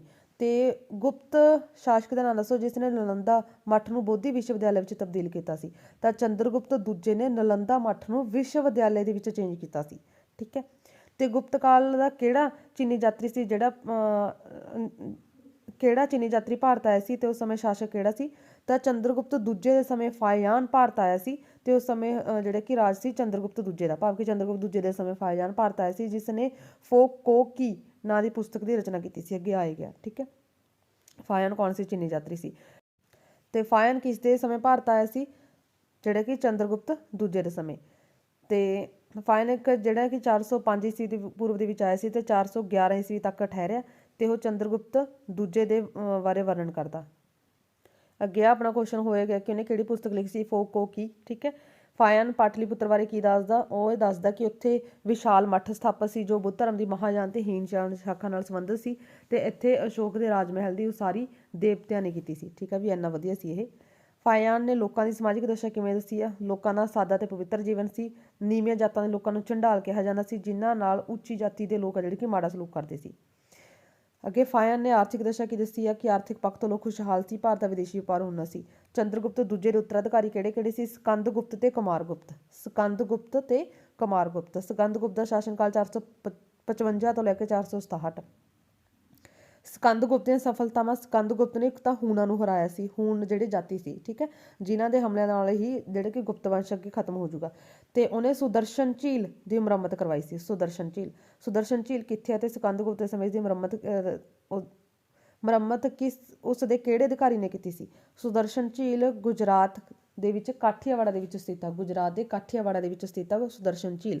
ਤੇ ਇਹਦੀ ਮੁਰੰਮਤ ਸਕੰਦਗੁਪਤ ਦੇ ਸਮੇਂ ਕਾਠੀਆਵਾੜਾ ਦਾ ਜਿਹੜਾ ਗਵਰਨਰ ਸੀ ਪਰਨਦੱਤ ਤੇ ਉਹਦੇ ਪੁੱਤਰ ਚੱਕਰਪਾਲਿਤ ਨੇ ਕੀਤੀ ਸੀ। ਪਰਨਦੱਤ ਤੇ ਚੱਕਰਪਾਲਿਤ ਨੇ।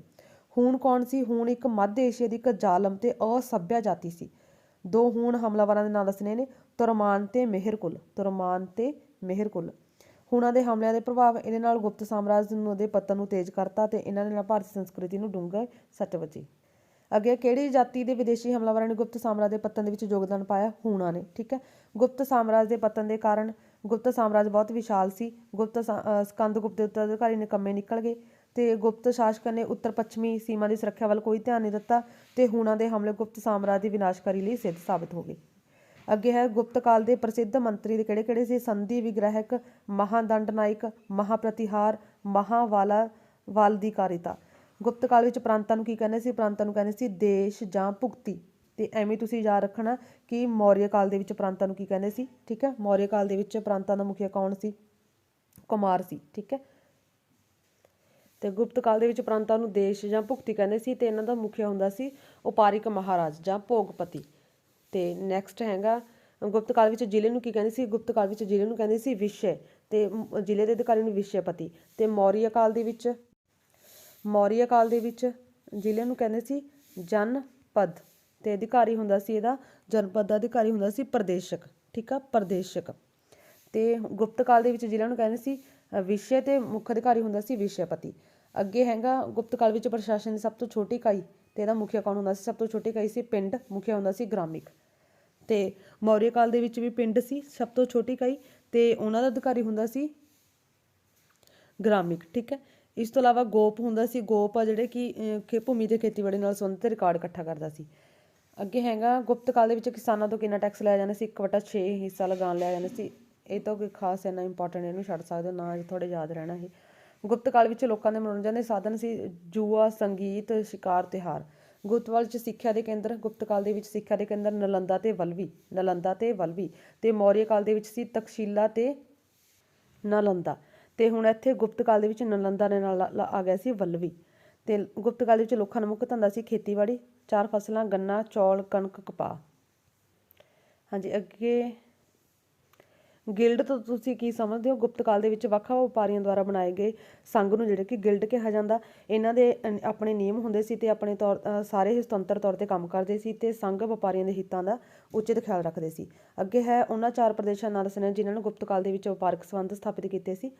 ਤਾਂ ਵਪਾਰਕ ਸੰਬੰਧ ਸਥਾਪਿਤ ਕਰਨ ਵਾਲੇ ਦੇਸ਼ ਕਿਹੜੇ ਸੀ? ਸ਼੍ਰੀਲੰਕਾ, ਚੀਨ, ਯੂਨਾਨ, ਰੋਮ। ਗੁਪਤ ਕਾਲ ਵਿੱਚ ਆਯਾਤ ਕੀਤੀਆਂ ਜਾਣ ਵਾਲੀਆਂ 4 ਵਸਤਾਂ ਜਿਨ੍ਹਾਂ ਤੋਂ ਵਿਦੇਸ਼ਾਂ ਤੋਂ ਮੰਗਵਾਉਂਦੇ ਸੀ: ਸੋਨਾ, ਠੀਕ ਆ, ਘੋੜੇ, ਚਾਂਦੀ, ਰੇਸ਼ਮ, ਇਹ ਮੰਗਵਾਉਂਦੇ ਸੀ। ਨਿਰਯਾਤ ਹੋ ਗਿਆ ਭੇਜਣਾ, ਨਿਰਯਾਤ ਜਿਹੜੇ ਕੱਪੜੇ ਭੇਜਦੇ ਸੀ, ਜਿਹੜੇ ਚੀਜ਼ਾਂ ਕੱਪੜੇ ਭੇਜਦੇ ਸੀ: ਗਰਮ ਮਸਾਲੇ, ਨੀਲ ਤੇ ਹਾਥੀ ਦੰਦ। ਗੁਪਤ ਕਾਲ ਦੀਆਂ 4 ਪ੍ਰਸਿੱਧ ਬੰਦਰਗਾਹਾਂ ਕਿਹੜੀਆਂ ਸੀ? ਤਾਮਰਲਿਪਤ, ਚੌਲ, ਠੀਕ ਹੈ, ਪਾਰਕਚ, ਕੈਂਬੇ। ਗੁਪਤ ਕਾਲ ਦੇ ਵਿੱਚ ਸਭ ਤੋਂ ਪ੍ਰਸਿੱਧ ਉਦਯੋਗ ਕਿਹੜਾ ਸੀ? ਕੱਪੜਾ ਉਦਯੋਗ। ਨੈਕਸਟ ਹੈ, ਗੁਪਤ ਕਾਲ ਵਿੱਚ ਕਿਹੜੇ 2 ਦੇਵਤਿਆਂ ਦਾ ਮਹੱਤਵ ਬਹੁਤ ਵੱਧ ਗਿਆ ਸੀ? ਵਿਸ਼ਨੂੰ ਤੇ ਸ਼ਿਵ। ਗੁਪਤ ਕਾਲ ਦੇ ਵਿੱਚ 4 ਦੇਵੀਆਂ: ਲਕਸ਼ਮੀ, ਪਾਰਵਤੀ, ਸਰਸਵਤੀ ਤੇ ਦੁਰਗਾ।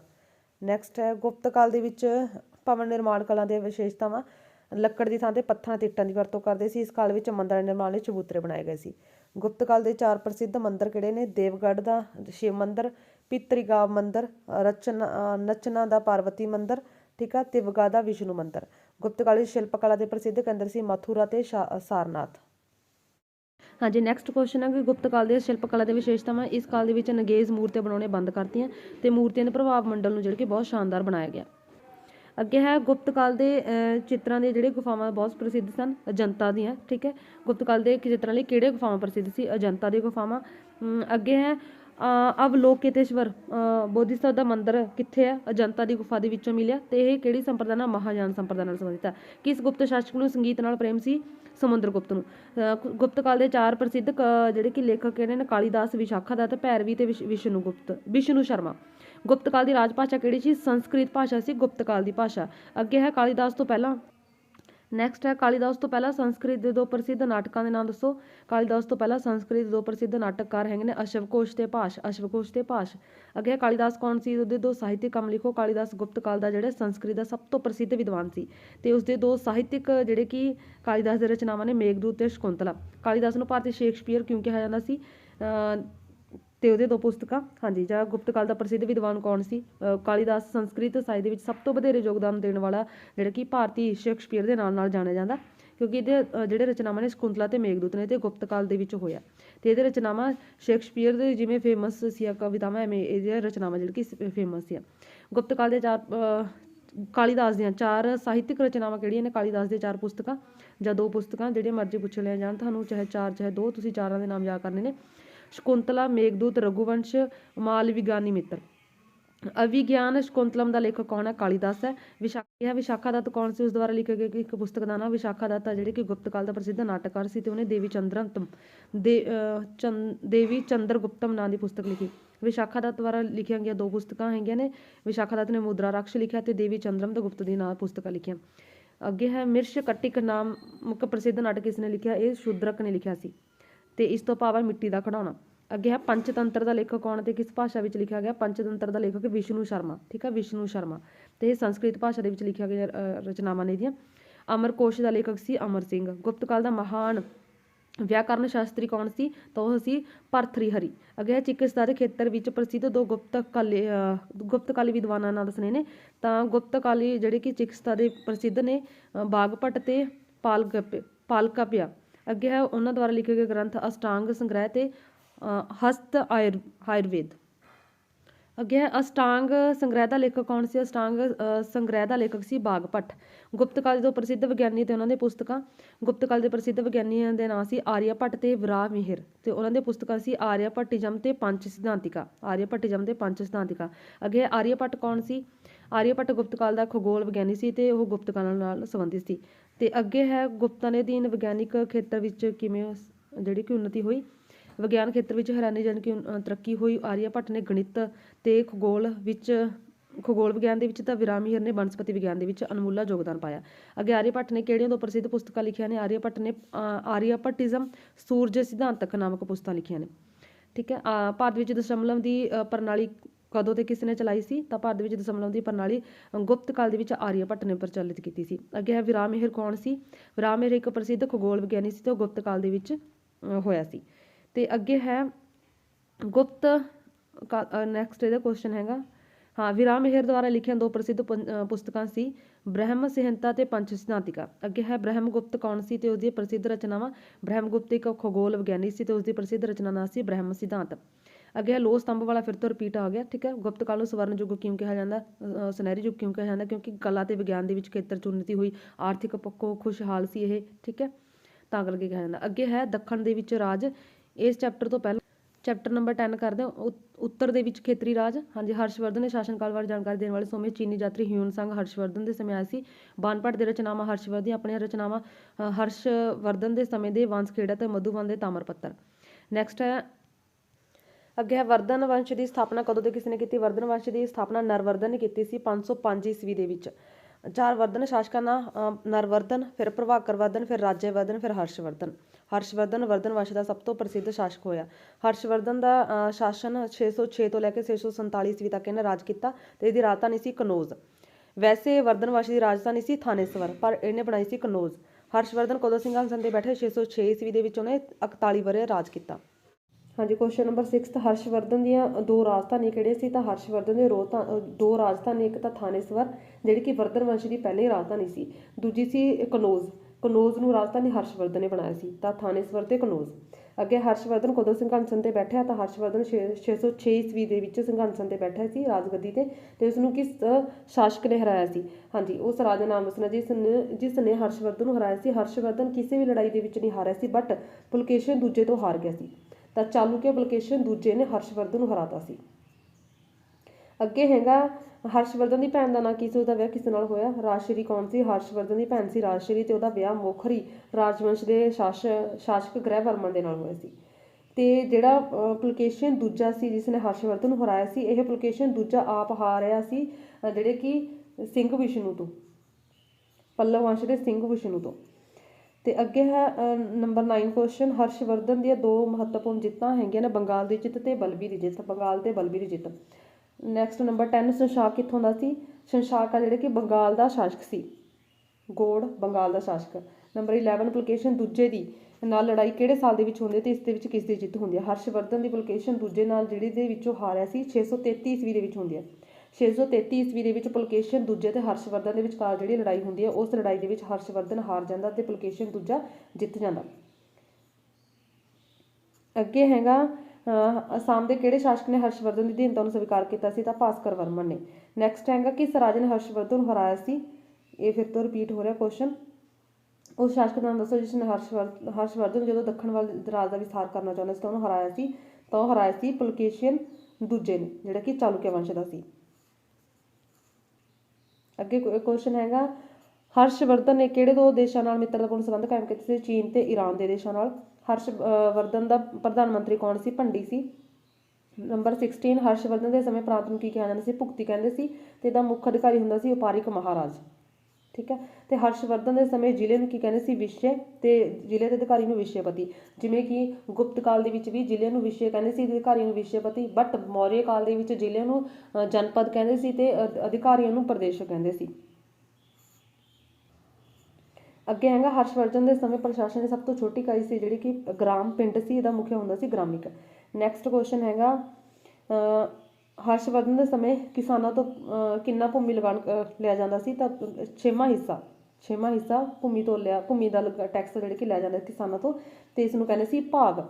ਅੱਗੇ ਹਰਸ਼ਵਰਧਨ ਨੇ ਮਿਲਟਰੀ ਉਪਲਬਧੀਆਂ ਕੀ ਸੀ। ਹਰਸ਼ਵਰਧਨ ਨੇ ਸ਼ਕਤੀਸ਼ਾਲੀ ਤੇ ਅਨੁਸ਼ਾਸਿਤ ਸੈਨਾ ਦਾ ਗਠਨ ਕੀਤਾ ਸੀ, ਸੈਨਿਕਾਂ ਦੀ ਦੇਖਭਾਲ ਲਈ ਅਨੇਕ ਅਧਿਕਾਰੀ ਨਿਯੁਕਤ ਕੀਤੇ ਸੀ। ਨੈਕਸਟ 21, ਹਰਸ਼ਵਰਧਨ ਦੀ 2 ਸਫਲਤਾਵਾਂ, ਉੱਚ ਕੋਟੀ ਦਾ ਸ਼ਾਸਨ ਪ੍ਰਬੰਧ ਸਥਾਪਨ ਕੀਤਾ ਤੇ ਉਹਨੇ ਕਲਾ ਤੇ ਸਾਹਿਤ ਨੂੰ ਵੀ ਜਿਹੜੇ ਕਿ ਸਿੱਖਿਆ ਨੂੰ ਵੀ ਉਤਸ਼ਾਹਿਤ ਕੀਤਾ। ਅੱਗੇ ਹਰਸ਼ਵਰਧਨ ਦੁਆਰਾ ਲਿਖੀਆਂ ਗਈਆਂ ਪੁਸਤਕਾਂ, ਹਰਸ਼ਵਰਧਨ ਨੇ ਜਿਹੜੇ ਨਾਟਕ ਲਿਖੇ ਸੀ। ਹਾਂਜੀ, ਹਰਸ਼ਵਰਧਨ ਨੇ ਖੁਦ ਵੀ ਜਿਹੜੇ ਕਿ ਪੁਸਤਕਾਂ ਦੀ ਰਚਨਾ ਕੀਤੀ ਸੀ ਨਾਟਕਾਂ ਦੀ, ਉਹ ਸੀ 3 ਸੀ, ਨਾਗਾਨੰਦ, ਰਤਨਾਵਲੀ, ਪ੍ਰਿਯਦਰਸ਼ਿਕਾ। ਨਾਗਾਨੰਦ, ਰਤਨਾਵਲੀ, ਪ੍ਰਿਯਦਰਸ਼ਿਕਾ 3। ਅੱਗੇ ਹੈ ਨਾਲੰਦਾ ਕਿੱਥੇ ਸਥਿਤ ਹੈ, ਕਿਸ ਲਈ ਪ੍ਰਸਿੱਧ ਹੈ। ਨਾਲੰਦਾ ਬਿਹਾਰ ਦੇ ਵਿੱਚ ਸਥਿਤ ਹੈ, ਠੀਕ ਹੈ। ਨਾਲੰਦਾ ਜਿਹੜਾ ਕਿ ਵਿਸ਼ਵ ਵਿਦਿਆਲਿਆ ਸੀ ਬਿਹਾਰ ਦੇ ਵਿੱਚ ਸਥਿਤ ਹੈ ਤੇ ਇਹ ਬੋਧੀ ਮੱਠ ਤੇ ਵਿਸ਼ਵ ਵਿਦਿਆਲਿਆ ਵਜੋਂ ਪ੍ਰਸਿੱਧ ਸੀ। ਨਾਲੰਦਾ ਵਿਸ਼ਵ ਵਿਦਿਆਲਿਆ ਦੇ ਵਿਦਿਆਰਥੀ ਤੇ ਅਧਿਆਪਕਾਂ ਦੀ ਗਿਣਤੀ, ਨਾਲੰਦਾ ਵਿਸ਼ਵ ਵਿਦਿਆਲਿਆ ਦੇ ਵਿੱਚ 10,000 ਵਿਦਿਆਰਥੀ ਸੀ ਤੇ 1510 ਜਿਹੜੇ ਕਿ ਇਹਦੇ ਵਿੱਚ ਅਧਿਆਪਕ ਸੀ। ਤੇ ਨਾਲੰਦਾ ਯੂਨੀਵਰਸਿਟੀ ਦਾ ਵਾਈਸ ਚਾਂਸਲਰ ਕੌਣ ਸੀ, ਸ਼ੀਲ ਭੱਦਰ, ਠੀਕ ਹੈ, ਵਾਈਸ ਚਾਂਸਲਰ ਸੀ। ਤੇ ਇਸ ਤੋਂ ਇਲਾਵਾ ਨਾਲੰਦਾ ਯੂਨੀਵਰਸਿਟੀ ਨੂੰ ਜਿਹੜੇ ਕਿ 200 ਪਿੰਡਾਂ ਦੀ ਜ਼ਮੀਨ ਆ ਜਿਹੜੀ ਕਿ ਹਰਸ਼ਵਰਧਨ ਨੇ ਦਾਨ ਦਿੱਤੀ ਸੀ। ਅੱਗੇ ਹੈ ਬੋਧੀ ਵਿਸ਼ਵ ਵਿਦਿਆਲਿਆ ਕਿੱਥੇ ਸਥਿਤ ਹੈ ਤੇ ਇਹਦੇ ਵਿੱਚ ਕਿੰਨੇ ਵਿਦਿਆਰਥੀ ਸੀ। ਨਾਲੰਦਾ ਦੇ ਵਿੱਚ ਰਿਪੀਟ ਹੋ ਗਿਆ ਕੁਐਸਚਨ ਇਹ ਵੀ। ਤੇ ਉਹਨਾਂ ਥਾਵਾਂ ਦਾ ਦੱਸੋ ਜਿੱਥੇ ਹਰਸ਼ਵਰਧਨ ਦੀਆਂ ਸਭਾਵਾਂ ਹੋਈਆਂ ਸੀ 2, ਤੇ ਉਹਨਾਂ 2 ਸਭਾਵਾਂ ਦੇ ਦੱਸੋ ਜਿਹੜੀਆਂ ਹਰਸ਼ਵਰਧਨ ਦੇ ਸਮੇਂ ਬੁਲਾਈਆਂ ਗਈਆਂ ਸੀ, ਕਨੌਜ ਤੇ ਪ੍ਰਯਾਗ। ਉਹ 3 ਦੇਵਤਿਆਂ ਦੇ ਨਾਮ ਨੇ ਜਿਨ੍ਹਾਂ ਦੀ ਪ੍ਰਯਾਗ ਜਿਨ੍ਹਾਂ ਦੀ ਪੂਜਾ ਪ੍ਰਯਾਗ ਸਭਾ ਦੇ ਵਿੱਚ ਕੀਤੀ ਗਈ ਸੀ। ਬੁੱਧ, ਸੂਰਜ, ਸ਼ਿਵ। ਬੁੱਧ, ਸੂਰਜ, ਸ਼ਿਵ ਇਹਨਾਂ ਦੀ ਪੂਜਾ ਜਿਹੜੀ ਕਿ ਪ੍ਰਯਾਗ ਸਭਾ ਦੇ ਵਿੱਚ ਕੀਤੀ ਗਈ ਸੀ। 29 ਹਰਸ਼ਵਰਧਨ ਕਿਸ ਧਰਮ ਦਾ ਪੈਰੋਕਾਰ ਸੀ? ਹਰਸ਼ਵਰਧਨ ਪਹਿਲਾਂ ਹਿੰਦੂ ਧਰਮ ਦਾ ਪੈਰੋਕਾਰ ਸੀ, ਬਾਅਦ ਦੇ ਵਿੱਚ ਉਹਨੇ ਬੁੱਧ ਧਰਮ ਨੂੰ ਅਪਣਾ ਲਿਆ ਸੀ। ਅੱਗੇ 30 ਨੰਬਰ ਕੁਐਸਚਨ, ਹਰਸ਼ਵਰਧਨ ਦੇ ਸਮੇਂ ਤੋਂ ਪ੍ਰਸਿੱਧ ਉਹਦੇ ਵਿਦਵਾਨ ਬਾਨਭੱਟ ਜਿਸ ਨੇ ਹਰਸ਼ ਚਰਿਤ ਲਿਖਿਆ, ਜੈਸੇਨ। ਬਾਨਭੱਟ ਦੇ ਰਚਨਾਵਾਂ ਹਰਸ਼ਚਰਿਤ ਤੇ ਕਦੰਬਰੀ ਉਹਦੀਆਂ ਰਚਨਾਵਾਂ ਨੇ।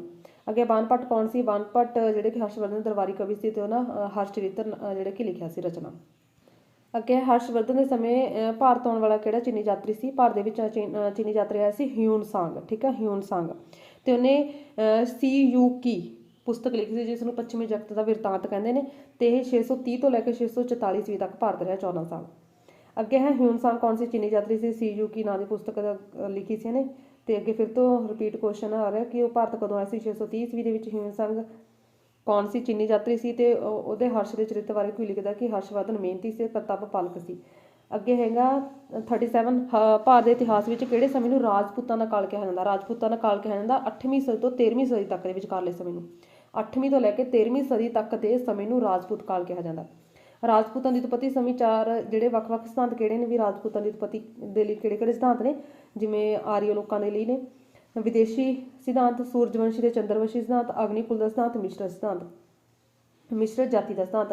ਰਾਜਪੂਤਾਂ ਦੀ ਉਤਪਤੀ ਬਾਰੇ ਕਰਨਲ ਟਾਂਡ ਦਾ ਕੀ ਵਿਚਾਰ ਹੈ ਕਿ ਰਾਜਪੂਤਾਂ ਦੀ ਉਤਪਤੀ ਵਿਦੇਸ਼ੀ, ਉਹ ਮੰਨਦਾ ਕਿ ਰਾਜਪੂਤਾਂ ਦੀ ਉਤਪਤੀ ਵਿਦੇਸ਼ੀ ਉਤਪਤੀ ਦੇ ਸਿਧਾਂਤ ਨੂੰ ਲੈ ਕੇ ਚੱਲਦਾ ਉਹ। ਅੱਗੇ ਹੈ ਅਗਨੀਕੁੰਡ ਦਾ ਸਿਧਾਂਤ ਕਿਹਨੇ ਦਿੱਤਾ ਸੀ? ਰਾਜਪੂਤਾਂ ਦੀ ਉਤਪਤੀ ਸੰਬੰਧੀ ਵੀ ਅਗਨੀਕੁੰਡ ਦੇ ਵਿੱਚੋਂ ਜਿਹੜੇ ਕਿ ਰਾਜਪੂਤ ਪੈਦਾ ਹੋਏ ਨੇ ਤਾਂ ਉਹ ਦਿੱਤਾ ਸੀ ਚਾਂਦਵਰਦਾਈ ਨੇ। ਅੱਗੇ ਹੈਗਾ ਰਾਜਪੂਤਾਂ ਦੀ ਉਤਪਤੀ ਬਾਰੇ ਅਗਨੀਕੁਲ ਸਿਧਾਂਤ ਕੀ ਹੈ? ਇਹਦੇ ਵਿੱਚ ਅਗਨੀਕੁਲ ਤੋਂ ਭਾਵ ਹੈ ਕਿ ਉਹਨਾਂ ਭਾਵ ਰਾਜਪੂਤਾਂ ਤੋਂ ਜਿਨ੍ਹਾਂ ਦੀ ਉਤਪਤੀ ਰਾਜਸਥਾਨ ਦੇ ਵਿੱਚ ਆਬੂ ਪਰਬਤ ਇੱਕ ਜੱਗ ਕੀਤਾ ਗਿਆ ਸੀ, ਉਸ ਜੱਗ ਦੇ ਵਿੱਚੋਂ ਜਿਹੜੇ ਕਿ ਇਹ ਪੈਦਾ ਹੋਏ ਸੀ ਰਾਜਪੂਤ। ਅਗਨੀਕੁਲ ਤੋਂ ਪੈਦਾ ਹੋਏ ਚਾਰ ਰਾਜਵੰਸ਼ ਕਿਹੜੇ ਸੀ? ਸੋਲੰਕੀ, ਪਰਮਾਰ, ਪ੍ਰਤੀਹਾਰ ਤੇ ਚੌਹਾਨ। ਤੇ ਰਾਜਪੂਤਾਂ ਦੀ 43 ਨੰਬਰ ਕੁਐਸਚਨ, ਰਾਜਪੂਤਾਂ ਦੀ ਉਤਪਤੀ ਸੰਬੰਧੀ ਮਿਸ਼ਰਤ ਜਾਤੀ ਦਾ ਸਿਧਾਂਤ ਕਿਸ ਨੇ ਦਿੱਤਾ ਸੀ? ਡਾਕਟਰ ਬੀ ਏ ਸਮਿਥ ਨੇ ਦਿੱਤਾ ਸੀ।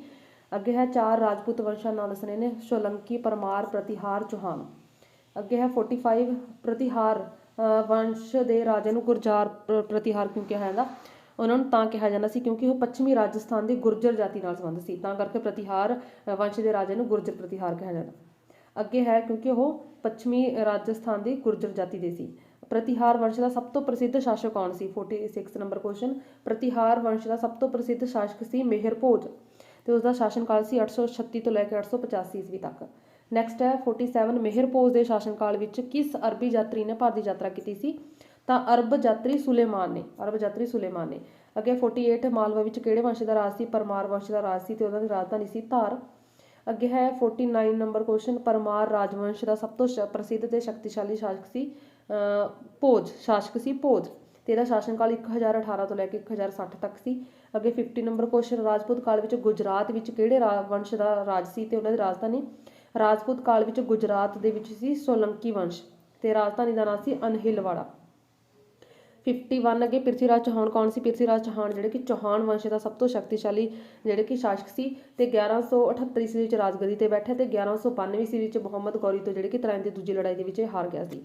ਤਰਾਇਨ ਦੀ 1191 ਤੇ 1192 ਈਸਵੀ ਵਿੱਚ ਦੋ ਲੜਾਈਆਂ ਹੁੰਦੀਆਂ ਨੇ, 1191 ਦੇ ਵਿੱਚ ਪਹਿਲੀ ਤੇ 1192 ਵਿੱਚ ਦੂਜੀ।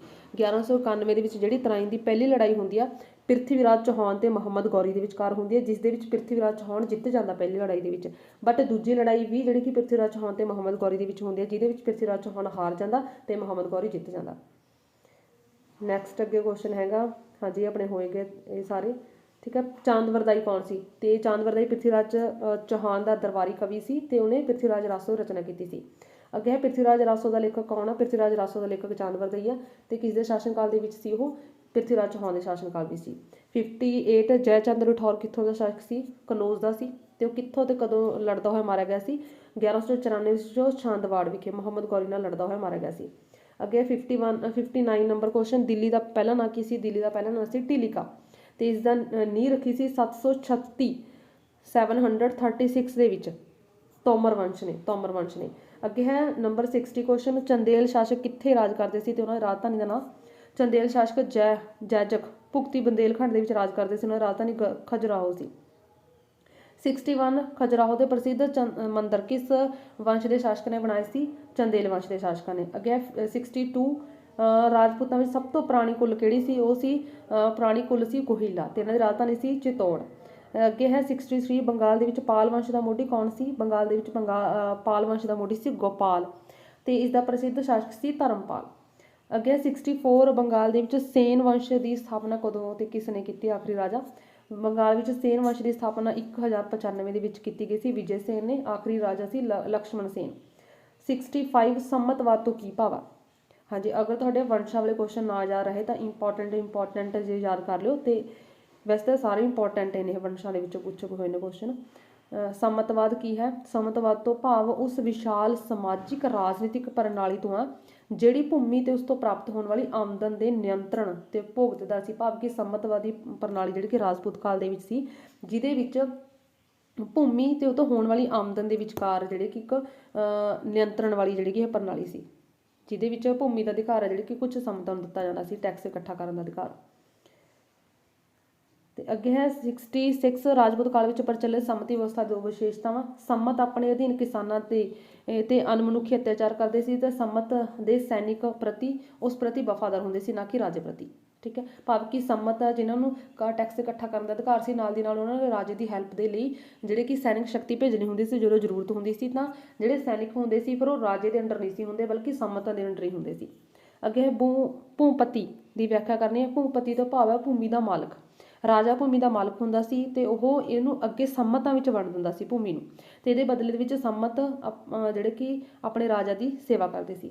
68 ਪ੍ਰਸ਼ਾਸਨ ਦੀ ਸਹੂਲਤ ਲਈ ਰਾਜਪੂਤ ਰਾਜੇ ਨੇ ਆਪਣੇ ਰਾਜ ਨੂੰ ਕਿਹੜੀ ਇਕਾਈ ਦੇ ਵਿੱਚ ਵੰਡਿਆ ਹੋਇਆ ਸੀ? ਰਾਜ ਨੂੰ ਵਿਸ਼ਿਆਂ ਵਿੱਚ ਵੰਡਿਆ ਹੋਇਆ ਸੀ। ਠੀਕ ਹੈ, ਕਿਹੜੀ ਪ੍ਰਮੁੱਖ ਇਕਾਈ ਵਿੱਚ ਵੰਡਿਆ ਹੋਇਆ ਸੀ? ਵਿਸ਼ਿਆਂ ਦੇ ਵਿੱਚ, ਤੇ ਇਹਦਾ ਮੁੱਖ ਕੌਣ ਸੀ? ਵਿਸ਼ਪਤੀ। 69 ਰਾਜਪੂਤ ਕਾਲ ਵਿੱਚ ਪ੍ਰਸ਼ਾਸਨ ਦੀ ਸਭ ਤੋਂ ਛੋਟੀ ਇਕਾਈ ਸੀ ਪਿੰਡ, ਤੇ ਪਿੰਡ ਦਾ ਮੁਖੀ ਹੁੰਦਾ ਸੀ ਗ੍ਰਾਮਿਕ ਜਾਂ ਗ੍ਰਾਮਪਤੀ। 70 ਰਾਜਪੂਤ ਕਾਲ ਵਿੱਚ ਰਾਜ ਦੀ ਆਮਦਨ ਦਾ ਮੁੱਖ ਸੋਮਾ ਸੀ ਭੂਮੀ। ਠੀਕ ਹੈ, ਇਹ ਸਾਰਿਆਂ ਦੇ ਵਿੱਚ ਭੂਮੀ ਕਰ ਹੁੰਦਾ, ਤੇ ਇਹਨੂੰ ਕਹਿੰਦੇ ਸੀ ਭਾਗ। 71 ਰਾਜਪੂਤ ਕਾਲ ਵਿੱਚ ਭੂਮੀ ਕਰਨ ਨੂੰ ਕੀ ਕਹਿੰਦੇ ਸੀ? ਭਾਗ ਕਹਿੰਦੇ ਸੀ ਭੂਮੀ ਕਰਨ ਨੂੰ, ਤੇ 1/6 ਹਿੱਸਾ ਸੀ। 72 ਰਾਜਪੂਤ ਕਾਲ ਵਿੱਚ ਅਪਰਾਧੀ ਨੂੰ ਕਿਹੋ ਜਿਹੀਆਂ ਸਜ਼ਾਵਾਂ ਸੀ? ਸਖਤ ਸਜ਼ਾਵਾਂ ਸੀ। ਹਾਂਜੀ, ਜੋਹਰ ਪ੍ਰਥਾ ਜਿਹੜੀ ਇਹ ਇੰਪੋਰਟੈਂਟ ਆ। ਜੋਹਰ ਪ੍ਰਥਾ ਤੋਂ ਕੀ ਭਾਵ ਆ? ਜਿਵੇਂ ਜੋਹਰ ਪ੍ਰਥਾ ਹੋ ਗਈ, ਸੰਮਤ ਪ੍ਰਥਾ ਹੋ ਗਈ, ਇਹ ਜਿਹੇ ਇੰਪੋਰਟੈਂਟ ਕੁਐਸਚਨ ਹੋ ਜਾਂਦੇ ਨੇ। ਇਸ ਪ੍ਰਥਾ ਦੇ ਅਨੁਸਾਰ ਰਾਜਪੂਤ ਇਸਤਰੀਆਂ ਜਿਹੜੇ ਕਿ ਦੁਸ਼ਮਣ ਦੇ ਹੱਥੋਂ ਆਪਣੇ ਆਪ ਨੂੰ ਅਪਮਾਨਿਤ ਹੋਣ ਦੀ ਬਜਾਏ ਇੱਕ ਜਿਹੜੇ ਕਿ ਚਿਖਾ ਦੇ ਵਿੱਚ ਜਲ ਕੇ ਜਿੰਦਾ ਮਰ ਜਾਂਦੇ ਸੀ। ਭਾਵ ਕਿ ਜੋਹਰ ਪ੍ਰਥਾ ਜਦੋਂ ਕੋਈ ਵੀ ਦੁਸ਼ਮਣ ਉਹਨਾਂ ਤੇ ਜਿਹੜੇ ਕਿ ਹਮਲਾ ਕਰਦਾ ਸੀ, ਜਦੋਂ ਉਹਨਾਂ ਨੂੰ ਲੱਗਦਾ ਸੀ ਵੀ ਉਹਨਾਂ ਦੀ ਇੱਜ਼ਤ ਨੂੰ ਜਿਹੜੇ ਕਿ ਹੁਣ ਭਾਵ ਕਿ ਉਹਨਾਂ ਦੀ ਇੱਜ਼ਤ ਨੂੰ ਹੁਣ ਉਹਨਾਂ ਨੂੰ ਨੁਕਸਾਨ ਆ, ਤਾਂ ਉਹ ਜਿਹੜੇ ਕਿ ਆਪਣੇ ਆਪ ਦੀ ਇੱਜ਼ਤ ਨੂੰ ਬਚਾਉਣ ਦੇ ਲਈ ਜਿਹੜੇ ਕਿ ਜਿੰਦਾ ਹੀ ਚਿਖਾ ਦੇ ਵਿੱਚ ਸੜ ਕੇ ਮਰ ਜਾਂਦੇ ਸੀ ਰਾਜਪੂਤ ਇਸਤਰੀਆਂ। ਅੱਗੇ ਹੈਗਾ ਰਾਜਪੂਤ ਸਮਾਜ ਦੇ ਵਿੱਚ ਪ੍ਰਚਲਿਤ ਕਿਸੇ 4 ਬੁਰਾਈਆਂ। ਕੁੜੀਆਂ ਦੀ ਹੱਤਿਆ, ਬਾਲ ਵਿਆਹ, ਸਤੀ ਪ੍ਰਥਾ, ਜਾਤੀ ਪ੍ਰਥਾ। ਮਨੋਰੰਜਨ ਦੇ ਸਾਧਨ, ਸ਼ਿਕਾਰ, ਸੰਗੀਤ, ਤਿਉਹਾਰ ਤੇ ਕੁਸ਼ਤੀਆਂ। ਅੱਗੇ ਹੈ ਰਾਜਪੂਤ ਕਾਲ ਵਿੱਚ ਸਿੱਖਿਆ ਦੇ ਕੇਂਦਰ ਕਿਹੜੇ ਕਿਹੜੇ ਸੀ? ਨਾਲੰਦਾ, ਕਾਂਸ਼ੀ, ਵਿਕਰਮਸ਼ੀਲਾ, ਉਜੈਨ। ਜਿਹੜੇ ਪਹਿਲਾਂ ਪ੍ਰੀਵੀਅਸ ਈਅਰ ਚ ਆਏ ਹੋਏ ਨੇ ਉਹ ਪੱਕੇ ਪੜ੍ਹਨੇ ਨੇ ਤੁਸੀਂ। ਰਾਜਪੂਤ ਕਿਹੜੇ ਦੇਵਤਿਆਂ ਦੀ ਪੂਜਾ ਕਰਦੇ ਸੀ? ਸ਼ਿਵ ਦੀ, ਰਾਮ, ਕ੍ਰਿਸ਼ਨ ਤੇ ਹਨੂਮਾਨ ਦੀ। 78 ਰਾਜਪੂਤ ਕਾਲ ਵਿੱਚ ਪੂਜੀਆਂ ਜਾਣ ਵਾਲੀ 2 ਦੇਵੀਆਂ ਪਾਰਵਤੀ ਤੇ ਸਰਸਵਤੀ। 79 ਰਾਜਪੂਤ ਕਾਲ ਦੇ ਪ੍ਰਸਿੱਧ ਮੰਦਰ ਖਜਰਾਹੋ ਦਾ ਮਹਾਦੇਵ ਮੰਦਰ, ਕੋਨਾਰਕ ਦਾ ਸੂਰਜ ਮੰਦਰ। ਨੈਕਸਟ ਹੈਗਾ 80 ਨੰਬਰ ਕੁਐਸਚਨ। ਹਾਂਜੀ, ਜਿਹੜੇ 4 ਪ੍ਰਸਿੱਧ ਮੰਦਰ ਨੇ ਕਿੱਥੇ ਕਿੱਥੇ ਸਥਿਤ ਨੇ? ਖਜਰਾਹੋ ਦਾ ਪ੍ਰਸਿੱਧ ਜਿਹੜਾ ਮੰਦਰ ਆ ਉਹ ਮੱਧ ਪ੍ਰਦੇਸ਼ ਦੇ ਵਿੱਚ ਸਥਿਤ ਹੈ। ਦਿਲਵਾੜਾ ਦਾ ਮੰਦਰ ਮਾਊਂਟ ਆਬੂ ਦੇ ਵਿੱਚ ਰਾਜਸਥਾਨ ਦੇ ਵਿੱਚ ਆ। ਠੀਕ ਹੈ, ਇਹ ਹੈਗਾ ਜਿਹੜੇ ਕਿ ਜੈਨ ਧਰਮ ਨਾਲ ਸੰਬੰਧਿਤ ਹੈ। ਦਿਲਵਾੜਾ ਮੰਦਰ ਮਾਊਂਟ ਆਬੂ ਦੇ ਵਿੱਚ ਰਾਜਸਥਾਨ 'ਚ। ਕੋਨਾਰਕ ਦਾ ਸੂਰਜ ਮੰਦਰ ਉੜੀਸਾ ਦੇ ਵਿੱਚ ਹੈ। ਲਿੰਗਰਾਜ ਮੰਦਰ ਉੜੀਸਾ ਦੇ ਵਿੱਚ ਹੈ। ਨੈਕਸਟ ਹੈਗਾ ਰਾਜਪੂਤ ਕਾਲ ਦੇ 4 ਪ੍ਰਸਿੱਧ ਕਿਲ੍ਹਿਆਂ ਦੇ ਨਾਂ ਦੱਸਣੇ ਨੇ। ਕਿਲ੍ਹੇ, ਮਸ਼ਹੂਰ ਕਿਲ੍ਹੇ ਗਵਾਲੀਅਰ ਦਾ ਕਿਲ੍ਹਾ, ਚਿਤੌੜ ਦਾ ਕਿਲ੍ਹਾ, ਰਣਥੰਭੌਰ ਦਾ ਕਿਲ੍ਹਾ, ਜੈਪੁਰ ਦਾ ਕਿਲ੍ਹਾ। ਅੱਗੇ ਹੈ ਸ਼ੰਕਰਾਚਾਰੀ ਦਾ ਜਨਮ ਕਦੋਂ ਤੇ ਕਿੱਥੇ ਹੁੰਦਾ? ਸ਼ੰਕਰਾਚਾਰੀ ਦਾ ਜਨਮ 788 ਈਸਵੀ ਦੇ ਵਿੱਚ ਕੇਰਲ ਦੇ ਮਾਲਾਵਰ ਜ਼ਿਲ੍ਹੇ ਦੇ ਕਲਾਦੀ ਨਾਂ ਦੇ ਪਿੰਡ ਵਿੱਚ ਹੁੰਦਾ। ਕੇਰਲਾ ਦੇ ਵਿੱਚ ਹੁੰਦਾ, ਕਲਾਦੀ ਨਾਂ ਦੇ ਪਿੰਡ ਦੇ ਵਿੱਚ। ਸ਼ੰਕਰਾਚਾਰਿਆ ਨੇ 4 ਮੱਠ ਕਿਹੜੇ ਕਿਹੜੇ ਸਥਾਪਿਤ ਕੀਤੇ ਸੀ? ਤਾਂ 4 ਮੱਠ ਸੀ ਬਦਰੀਨਾਥ, ਪੁਰੀ, ਦਵਾਰਕਾ, ਸਰੰਗੇਰੀ। ਅੱਗੇ ਹੈ ਸ਼ੰਕਰਾਚਾਰੀਆ ਨੇ ਕਿਸ ਦਰਸ਼ਨ ਦਾ ਪ੍ਰਤੀਪਾਦਨ ਕੀਤਾ ਸੀ? ਅਦਵੈਤਵਾਦ। ਤੇ ਇਸ ਦਾ ਭਾਵ ਕੀ ਸੀ? ਪਰਮਾਤਮਾ ਤੇ ਉਸ ਦੀ ਰਚਨਾ ਇੱਕ ਹੀ ਹੈ। ਅੱਗੇ ਸੀ ਸ਼ੰਕਰਾਚਾਰਿਆ ਦੀ ਮੌਤ 820 ਈਸਵੀ ਦੇ ਵਿੱਚ ਹੁੰਦੀ ਹੈ ਤੇ ਉਹਦੀ ਉਮਰ ਕਿੰਨੀ ਸੀ? 32 ਸਾਲਾਂ ਦੀ। ਰਾਮਾਨੁਜ ਦਾ ਜਨਮ ਕਦੋਂ ਤੇ ਕਿੱਥੇ ਹੁੰਦਾ? ਰਾਮਾਨੁਜ ਦਾ ਜਨਮ 1017 ਦੇ ਵਿੱਚ ਤ੍ਰਿਪੁਰੀ, ਤਾਮਿਲਨਾਡੂ ਦੇ ਵਿੱਚ। ਰਾਜਪੂਤ ਕਾਲ ਵਿੱਚ ਜੈਨੀਆਂ ਦੇ ਸਭ ਤੋਂ ਪ੍ਰਸਿੱਧ ਮੰਦਰ ਮਾਊਂਟ ਆਬੂ ਦੇ ਵਿੱਚ ਹੈ, ਰਾਜਸਥਾਨ ਦੇ ਵਿਖੇ ਬਣਾਇਆ ਹੋਇਆ ਦਿਲਵਾੜਾ ਦਾ ਮੰਦਰ। ਗੀਤ ਗੋਬਿੰਦ ਦੇ ਰਾਜ ਤਰੰਗਣੀ ਦਾ ਲੇਖਕ ਕੌਣ ਹੈ? ਗੀਤ ਗੋਬਿੰਦ ਦਾ ਲੇਖਕ ਹੈਗਾ ਜੈਦੇਵ। ਰਾਜ ਤਰੰਗਣੀ ਦਾ ਲੇਖਕ ਹੈਗਾ ਕਲਹਨ। ਇਹ ਵੀ ਇੰਪੋਰਟੈਂਟ ਆ। ਰਾਜਸ਼ੇਖਰ ਕੌਣ ਸੀ ਤੇ ਉਸਦੀ ਪ੍ਰਸਿੱਧ ਰਚਨਾ? ਰਾਜਸ਼ੇਖਰ ਪ੍ਰਤਿਹਾਰ ਸ਼ਾਸਕ। ਮਹਿੰਦਰਪਾਲ ਦਾ ਦਰਬਾਰੀ ਕਵੀ ਸੀ ਤੇ ਉਸਦੀ ਪ੍ਰਸਿੱਧ ਰਚਨਾ ਨਾਂ ਹੈਗਾ ਸੀ ਕਰਪੂਰ ਮੰਜਰੀ। ਤੇ ਜਿਹੜੇ ਚੈਪਟਰ ਜਿਹੜੇ ਹੈਗੇ ਨੇ ਸਟੂਡੈਂਟਸ ਦੱਖਣੀ ਰਾਜਾਂ ਵਾਲੇ, ਤੇ ਠੀਕ ਹੈ, ਇਹਨਾਂ ਨੂੰ ਜਸਟ ਇੱਕ ਵਾਰ ਰੀਡਿੰਗ ਕਰ ਲਿਓ ਤੇ ਜਿਹੜੇ ਪ੍ਰੀਵੀਅਸ ਈਅਰ 'ਚ ਆਏ ਹੋਏ ਨੇ ਉਹਨਾਂ ਨੂੰ ਜ਼ਰੂਰ ਪੜ੍ਹ ਲਿਓ। ਅੱਗੇ ਹੈ ਚੈਪਟਰ ਨੰਬਰ 11, ਦੱਖਣੀ ਭਾਰਤ ਦੇ ਰਾਜ। ਚੌਲ ਵੰਸ਼ ਦੀ ਸਥਾਪਨਾ ਕਦੋਂ ਤੇ ਕਿਸ ਨੇ ਕੀਤੀ ਸੀ? ਚੌਲ ਵੰਸ਼ ਦੀ ਸਥਾਪਨਾ 850 ਈਸਵੀ ਦੇ ਵਿੱਚ ਵਿਜਯਾਲਿਆ ਨੇ ਕੀਤੀ ਸੀ। ਤੇ ਤੁਸੀਂ ਵਿਜਯਾਲਿਆ ਨੇ। ਅੱਗੇ ਚੌਲ ਵੰਸ਼ ਦੀ ਰਾਜਧਾਨੀ ਕਿੱਥੇ ਸੀ? ਤੰਜੌਰ ਦੇ ਵਿੱਚ ਸੀ। ਚੌਲ ਵੰਸ਼ ਦੇ ਦੋ ਮਹਾਨ ਸ਼ਾਸਕ ਰਾਜਾ ਰਾਜ ਪਹਿਲਾ, ਰਜਿੰਦਰ ਪਹਿਲਾ। ਰਾਜਾ ਰਾਜ ਪਹਿਲੇ ਦੇ ਸ਼ਾਸਨ ਕਾਲ ਦਾ ਸਮਾਂ 985 ਤੋਂ ਲੈ ਕੇ 1014 ਤੱਕ ਸੀ। ਨੈਕਸਟ ਹੈ ਰਾਜਾ ਰਾਜ ਪਹਿਲੇ ਨੇ ਕਿਹੜੇ 4 ਸ਼ਾਸਕਾਂ ਨੂੰ ਹਰਾਇਆ ਸੀ? ਪਾਂਡਿਆ, ਸ਼੍ਰੀਲੰਕਾ, ਚੇਰ ਤੇ ਪੱਛਮੀ ਚਾਲੁਕਿਆ ਸ਼ਾਸਕਾਂ ਨੂੰ ਹਰਾਇਆ ਸੀ। 6 ਨੰਬਰ ਕੁਐਸਚਨ, ਉਸ ਚੌਲ ਸ਼ਾਸਕ ਦਾ ਨਾਮ ਦੱਸਣਾ ਜਿਸ ਨੇ ਉੱਤਰੀ ਸ਼੍ਰੀਲੰਕਾ ਤੇ ਅਧਿਕਾਰ ਕੀਤਾ ਸੀ? ਰਾਜਾ ਰਾਜ ਪਹਿਲੇ ਨੇ ਉੱਤਰੀ ਸ਼੍ਰੀਲੰਕਾ ਤੇ ਅਧਿਕਾਰ ਕੀਤਾ ਸੀ, ਰਾਜਾ ਰਾਜ ਪਹਿਲਾ ਨੇ। 7 ਨੰਬਰ ਕੁਐਸਚਨ, ਰਾਜਾ ਰਾਜ ਪਹਿਲੇ ਨੇ ਕਿੱਥੋਂ ਦੇ ਸ਼ਾਸਕਾਂ ਨਾਲ ਮਿੱਤਰਤਾਪੂਰਨ ਸੰਬੰਧ ਕੀਤੇ ਸੀ? ਪੂਰਬੀ ਚਾਲੁਕਿਆ ਦੇ ਨਾਲ। ਨੰਬਰ 8, ਰਾਜਾ ਰਾਜ ਪਹਿਲੇ ਨੇ ਹਿੰਦ ਮਹਾਸਾਗਰ ਵਿੱਚ ਕਿੰਨੇ ਟਾਪੂਆਂ ਤੇ ਕਬਜ਼ਾ ਕੀਤਾ ਸੀ? 12 ਟਾਪੂਆਂ ਤੇ ਕਬਜ਼ਾ ਕੀਤਾ ਸੀ। ਤੇ ਕਿਸੇ 2 ਟਾਪੂਆਂ ਦੇ ਨਾਮ ਦੱਸਣੇ ਨੇ। 2 ਟਾਪੂ ਸੀ ਮਾਲਾਵਰ ਤੇ ਮਾਲਦੀਵ। ਅੱਗੇ ਨੰਬਰ 9 ਕੁਐਸਚਨ, ਰਾਜਾ ਰਾਜ ਪਹਿਲੇ ਦੇ 2 ਮਹੱਤਵਪੂਰਨ ਸੁਧਾਰ ਲਿਖਣੇ ਨੇ। ਰਾਜਾ ਰਾਜ ਪਹਿਲੇ ਨੇ ਸਥਾਨਿਕ ਸਵੈ ਸ਼ਾਸਨ ਨੂੰ ਉਤਸ਼ਾਹਿਤ ਕੀਤਾ ਤੇ ਉਸਨੇ ਖੇਤੀਬਾੜੀ ਨੂੰ ਵੀ ਉਤਸ਼ਾਹਿਤ ਕੀਤਾ। ਨੰਬਰ 10, ਮਹਾਨ ਰਾਜਾ ਰਾਜ ਦੁਆਰਾ ਧਾਰਨ ਕੀਤੇ 2 ਖਿਤਾਬਾਂ ਦੇ ਨਾਮ ਦੱਸਣੇ ਨੇ। ਲੰਕੇਸ਼ਵਰ ਤੇ ਮੋਮੰਡੀ ਚੌਲਦੇਵ। ਇਹ ਉਹਨੇ 2 ਖਿਤਾਬ ਧਾਰਨ ਕੀਤੇ ਸੀ, ਲੰਕੇਸ਼ਵਰ ਤੇ ਮੋਮੰਡੀ ਚੌਲਦੇਵ, ਰਾਜਾ ਰਾਜ। ਅੱਗੇ ਹੈਗਾ ਰਾਜਾ ਰਾਜ ਪਹਿਲੇ ਨੇ ਕਿਹੜਾ ਤੇ ਕਿੱਥੇ ਇੱਕ ਪ੍ਰਸਿੱਧ ਮੰਦਿਰ ਬਣਵਾਇਆ ਸੀ? ਤਾਂ ਜਾਂ ਚੌਲ ਸ਼ਾਸਕ ਰਾਜਾ ਪਹਿਲੇ ਦੁਆਰਾ ਜਿਹੜਾ ਕਿ ਮੰਦਿਰ ਕਿੱਥੇ ਬਣਵਾਇਆ ਗਿਆ? ਠੀਕ ਹੈ, ਜਾਂ ਤੰਜੌਰ ਦੇ ਰਾਜੇਸ਼ਵਰ ਮੰਦਿਰ ਦਾ ਮੋਢੀ ਕੌਣ ਸੀ? ਰਾਜਾ ਰਾਜ ਪਹਿਲੇ ਨੇ ਰਾਜੇਸ਼ਵਰ ਦਾ ਜਾਂ ਬ੍ਰਹਦੇਸ਼ਵਰ ਦਾ ਨਾਂ ਦਾ ਪ੍ਰਸਿੱਧ ਮੰਦਿਰ ਤੰਜੌਰ ਦੇ ਵਿੱਚ ਬਣਾਇਆ ਸੀ। ਰਾਜਾ ਰਾਜ ਪਹਿਲੇ ਨੇ ਤੰਜੌਰ ਦੇ ਵਿੱਚ ਰਾਜਾ ਰਾਜੇਸ਼ਵਰ ਜਾਂ ਬ੍ਰਹਦੇਸ਼ਵਰ, ਠੀਕ ਹੈ, ਆਪਣੇ ਨਾਂ ਦੇ ਅਧੀਨ ਹੀ ਰਾਜਾ ਰਾਜੇਸ਼ਵਰ ਮੰਦਿਰ ਰੱਖਿਆ ਸੀ ਇਹਨੇ ਨਾਂ ਉਹਦਾ ਮੰਦਿਰ ਦਾ। ਅੱਗੇ ਹੈ ਚੌਲ ਕਾਲ ਦੇ ਦੌਰਾਨ ਪ੍ਰਸਿੱਧ ਸ਼ਿਵ ਮੰਦਿਰ ਕਿੱਥੇ ਆ? ਉਹ ਹੈਗਾ ਤੰਜੌਰ ਦੇ ਵਿੱਚ, ਜਿਹੜਾ ਰਾਜੇਸ਼ਵਰ ਜਾਂ ਬ੍ਰਹਦੇਸ਼ਵਰ ਮੰਦਿਰ ਬਣਾਇਆ ਸੀ ਉੱਥੇ ਆ। ਠੀਕ ਹੈ। ਅੱਗੇ ਹੈ 13, ਰਜਿੰਦਰ ਪਹਿਲੇ ਦਾ ਸ਼ਾਸਨ ਦੱਸਣਾ। ਰਜਿੰਦਰ ਪਹਿਲੇ 1014 ਤੋਂ ਲੈ ਕੇ 1044 ਤੱਕ ਇਹਦਾ ਸ਼ਾਸਨ ਰਿਹਾ। ਰਜਿੰਦਰ ਚੌਲ ਦੀਆਂ 4 ਮਹੱਤਵਪੂਰਨ ਜਿੱਤਾਂ ਕਿਹੜੀਆਂ ਸੀ? ਤਾਂ ਉਹ ਸੀ ਪਾਂਡਿਆ ਤੇ ਜਿੱਤ, ਸ਼੍ਰੀਲੰਕਾ ਤੇ ਜਿੱਤ, ਕੇਰਲਾ ਤੇ ਜਿੱਤ ਤੇ ਸ਼੍ਰੀ ਵਿਜੇ ਸਾਮਰਾਜ ਤੇ ਜਿੱਤ। 15 ਨੰਬਰ ਕੁਐਸਚਨ, ਰਜਿੰਦਰ ਪਹਿਲੇ ਨੇ ਸ਼੍ਰੀਲੰਕਾ ਦੇ ਕਿਹੜੇ ਸ਼ਾਸਕ ਨੂੰ ਹਰਾਇਆ ਸੀ ਜਿਸ ਉੱਤੇ ਕਬਜ਼ਾ ਕਰ ਲਿਆ ਸੀ? ਤਾਂ ਰਜਿੰਦਰ ਪਹਿਲੇ ਨੇ ਸ਼੍ਰੀਲੰਕਾ ਦੇ ਸ਼ਾਸਕ ਮਹਿੰਦਰ ਪੰਜਵੇਂ ਨੂੰ ਹਰਾ ਕੇ ਉੱਥੇ ਕਬਜ਼ਾ ਕੀਤਾ ਸੀ। ਨੈਕਸਟ ਹੈ ਕਿਸ ਸ਼ਾਸਕ ਨੇ ਗੰਗਈ ਕੋਂਡ ਚੋਲਪੁਰਮ ਦੀ ਉਪਾਧੀ ਧਾਰਨ ਕੀਤੀ ਸੀ? ਤਾਂ ਉਹ ਕੀਤੀ ਸੀ ਰਜਿੰਦਰ ਪਹਿਲੇ ਨੇ।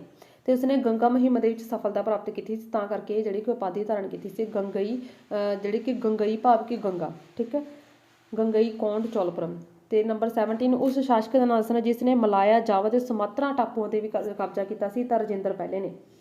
ਨੰਬਰ 18, ਕਿਸ ਚੌਲ ਸ਼ਾਸਕ ਨੇ ਆਪਣੀ ਨੌ ਸੈਨਾ ਨੂੰ ਵਧੇਰੇ ਸ਼ਕਤੀਸ਼ਾਲੀ ਬਣਾਇਆ ਸੀ? ਤਾਂ ਰਜਿੰਦਰ ਪਹਿਲੇ ਨੇ। ਅੱਗੇ ਹੈ ਨੰਬਰ 19, ਕਿਸ ਚੌਲ ਸ਼ਾਸਕ ਨੇ ਗੰਗਈ ਕੋਂਡ ਚੋਲਪੁਰਮ ਨੂੰ ਆਪਣੀ ਨਵੀਂ ਰਾਜਧਾਨੀ ਬਣਾਇਆ ਸੀ? ਤਾਂ ਉਹ ਵੀ ਰਜਿੰਦਰ ਪਹਿਲੇ ਨੇ। ਅੱਗੇ ਹੈ 20 ਨੰਬਰ ਕੁਐਸਚਨ, ਰਜਿੰਦਰ ਪਹਿਲੇ ਦੀਆਂ 2 ਮਹੱਤਵਪੂਰਨ ਸਫਲਤਾਵਾਂ ਦੱਸਣੀਆਂ ਨੇ। ਜਾਂ ਉਹਦੀ ਮਿਲਟਰੀ ਉਪਲਬਧੀਆਂ ਕਿਹੜੀਆਂ ਸੀ? ਉਹਨੇ ਆਪਣੀ ਨੌ ਸੈਨਾ ਨੂੰ ਵਧੇਰੇ ਸ਼ਕਤੀਸ਼ਾਲੀ ਬਣਾਇਆ ਤੇ ਉਹਨੇ ਘੋੜਸਵਾਰ ਸੈਨਾ ਨੂੰ ਸ਼ਕਤੀਸ਼ਾਲੀ ਬਣਾਉਣ ਦੇ ਉਦੇਸ਼ ਨਾਲ ਅਰਬ ਤੋਂ ਵਧੀਆ ਨਸਲ ਦੇ ਜਿਹੜੇ ਕਿ ਘੋੜੇ ਮੰਗਵਾਏ ਸੀ। ਅੱਗੇ ਹੈ 21, ਕਿਸ ਚੌਲ ਸ਼ਾਸਕ ਦਾ ਸਮਾਂ ਚੀਨ ਅਤੇ ਦੱਖਣ ਪੂਰਬੀ ਏਸ਼ੀਆ ਦੇ ਨਾਲ ਵਪਾਰ ਲਈ ਵਿਸ਼ੇਸ਼ ਤੌਰ ਤੇ ਪ੍ਰਸਿੱਧ ਸੀ? ਤਾਂ ਉਹ ਸੀ ਚੌਲ ਸ਼ਾਸਕ ਕੁਲੋਤੁੰਗ ਪਹਿਲੇ ਦਾ ਸਮਾਂ। ਨੰਬਰ 22, ਚੌਲ ਸਾਮਰਾਜ ਦੀ ਰਾਜਧਾਨੀ ਕਿਹੜੀ ਸੀ? ਤੰਜੌਰ ਸੀ ਇੱਕ, ਦੂਜੀ ਸੀ ਗੰਗਈ ਕੋਂਡ ਚੋਲਪੁਰਮ। ਇੱਕ ਤੰਜੌਰ, ਦੂਜੀ ਗੰਗਈ ਕੋਂਡ ਚੋਲਪੁਰਮ। 23, ਚੌਲ ਸਾਮਰਾਜ ਦੀਆਂ ਵਿਸ਼ੇਸ਼ਤਾਵਾਂ। ਚੌਲ ਸਾਮਰਾਜ ਵਿੱਚ ਅਨੇਕਾਂ ਜਾਤਾਂ ਪ੍ਰਚਲਿਤ ਸੀ ਤੇ ਚੌਲ ਸਾਮ ਦੇ ਵਿੱਚ ਔਰਤਾਂ ਦੀ ਹਾਲਤ ਚੰਗੀ ਸੀ। 24, ਚੌਲ ਸਾਮਰਾਜ 'ਚ ਔਰਤਾਂ ਨੂੰ ਪ੍ਰਾਪਤ 2 ਅਧਿਕਾਰ, ਪਤੀ ਚੁਣਨ ਦਾ ਅਧਿਕਾਰ ਸੀ, ਸੰਪਤੀ ਦਾ ਅਧਿਕਾਰ ਸੀ। 25 ਨੰਬਰ ਕੁਐਸਚਨ, ਦੇਵਦਾਸੀ ਪ੍ਰਥਾ ਤੋਂ ਕੀ ਭਾਵ ਆ? ਦੇਵਦਾਸੀ ਪ੍ਰਥਾ ਦਾ ਭਾਵ ਇਹ ਹੈ ਕਿ ਜਿਸ ਦੇ ਅਨੁਸਾਰ ਔਰਤਾਂ ਮੰਦਿਰ ਦੇ ਵਿੱਚ ਨਾਚ ਦਾ ਕੰਮ ਕਰਦੀਆਂ ਸੀ। ਦੇਵਦਾਸੀ ਪ੍ਰਥਾ ਭਾਵ ਕਿ ਜਿਸ ਦੇ ਅਨੁਸਾਰ ਔਰਤਾਂ ਮੰਦਿਰਾਂ ਦੇ ਵਿੱਚ ਨਾਚ ਦਾ ਕੰਮ ਕਰਦੀਆਂ ਸੀ ਤੇ ਇਹ ਪ੍ਰਥਾ ਦੱਖਣ ਭਾਰਤ ਦੇ ਵਿੱਚ ਪ੍ਰਚਲਿਤ ਸੀ। 26, ਚੌਲ ਕਲੀਨ ਪਰਿਵਾਰ ਦੀ 2 ਵਿਸ਼ੇਸ਼ਤਾਵਾਂ। ਸੰਯੁਕਤ ਪਰਿਵਾਰ ਪ੍ਰਣਾਲੀ ਤੇ ਪਿਤਾ ਪ੍ਰਧਾਨ ਪਰਿਵਾਰ ਸੀ। ਅੱਗੇ ਹੈ 27, ਚੌਲ ਕਲੀਨ ਲੋਕਾਂ ਦਾ ਮੁੱਖ ਭੋਜਨ ਕੀ ਸੀ? ਚੌਲ ਤੇ ਮੱਛੀ।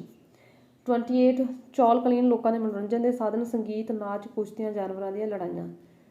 ਨੈਕਸਟ ਅੱਗੇ ਕੁਐਸਚਨ ਹੈਗਾ, ਚੌਲ ਕਲੀਨ ਅਰਥ ਅਵਸਥਾ ਦੀਆਂ ਦੋ ਵਿਸ਼ੇਸ਼ਤਾਵਾਂ। ਚੌਲ ਕਾਲ ਦੇ ਲੋਕਾਂ ਦਾ ਮੁੱਖ ਧੰਦਾ ਖੇਤੀਬਾੜੀ ਸੀ ਤੇ ਉੱਨਤ ਵਪਾਰ ਸੀ। ਫਸਲਾਂ ਕਿਹੜੇ ਕਿਹੜੇ ਸੀ? ਚੌਲ, ਗੰਨਾ, ਰਾਗੀ ਤੇ ਨਾਰੀਅਲ। ਚੌਲ ਕਾਲ ਦੇ ਪ੍ਰਸਿੱਧ ਉਦਯੋਗ ਕਿਹੜੇ ਸੀ? ਕੱਪੜਾ ਉਦਯੋਗ ਤੇ ਧਾਤੂ ਉਦਯੋਗ। 32 ਚੌਲ ਦੇ ਦੋ ਪ੍ਰਸਿੱਧ ਵਪਾਰਕ ਸੰਘ ਕਿਹੜੇ ਕਿਹੜੇ ਸੀ? ਮਨੀਗ੍ਰਾਮਨ ਤੇ ਐਨੂਡੁਡਵਾਰ। 33 ਚੌਲ ਕਾਲ ਵਿੱਚ ਕਿਹੜੇ ਦੇਸ਼ਾਂ ਨਾਲ ਚੰਗਾ ਵਪਾਰ ਸੀ? ਤਾਂ ਸੀ ਚੀਨ ਅਤੇ ਦੱਖਣੀ ਪੂਰਬੀ ਏਸ਼ੀਆ ਦੇਸ਼ਾਂ ਨਾਲ। 34 ਚੌਲ ਕਾਲ ਵਿੱਚ ਨਿਰਯਾਤ ਕੀਤੀਆਂ ਜਾਣ ਵਾਲੀਆਂ ਕੋਈ ਚਾਰ ਵਸਤਾਂ। ਕੀਮਤੀ ਪੱਥਰ, ਹੀਰੇ, ਹਾਥੀ ਦੰਦ, ਗਰਮ ਮਸਾਲੇ। 35 ਚੌਲ ਕਾਲ ਵਿੱਚ ਆਯਾਤ ਕੀਤੀਆਂ ਜਾਣ ਵਾਲੀਆਂ ਚਾਰ ਵਸਤਾਂ। ਘੋੜੇ, ਰੇਸ਼ਮ, ਸ਼ੀਸ਼ਾ, ਵੱਖ-ਵੱਖ ਧਾਤਾਂ। 36 ਚੌਲ ਸਾਮਰਾਜ ਕਿੰਨੇ ਪ੍ਰਾਂਤਾਂ ਵਿੱਚ ਵੰਡਿਆ ਹੋਇਆ ਸੀ? ਇਸ ਦਾ ਮੁਖੀ ਚੌਲ ਜਿਹੜਾ ਸਾਮਰਾਜ 6 ਪ੍ਰਾਂਤਾਂ ਵਿੱਚ ਵੰਡਿਆ ਹੋਇਆ ਸੀ। ਇਸ ਦਾ ਮੁਖੀ ਹੁੰਦਾ ਸੀ ਵਾਇਸਰਾਏ।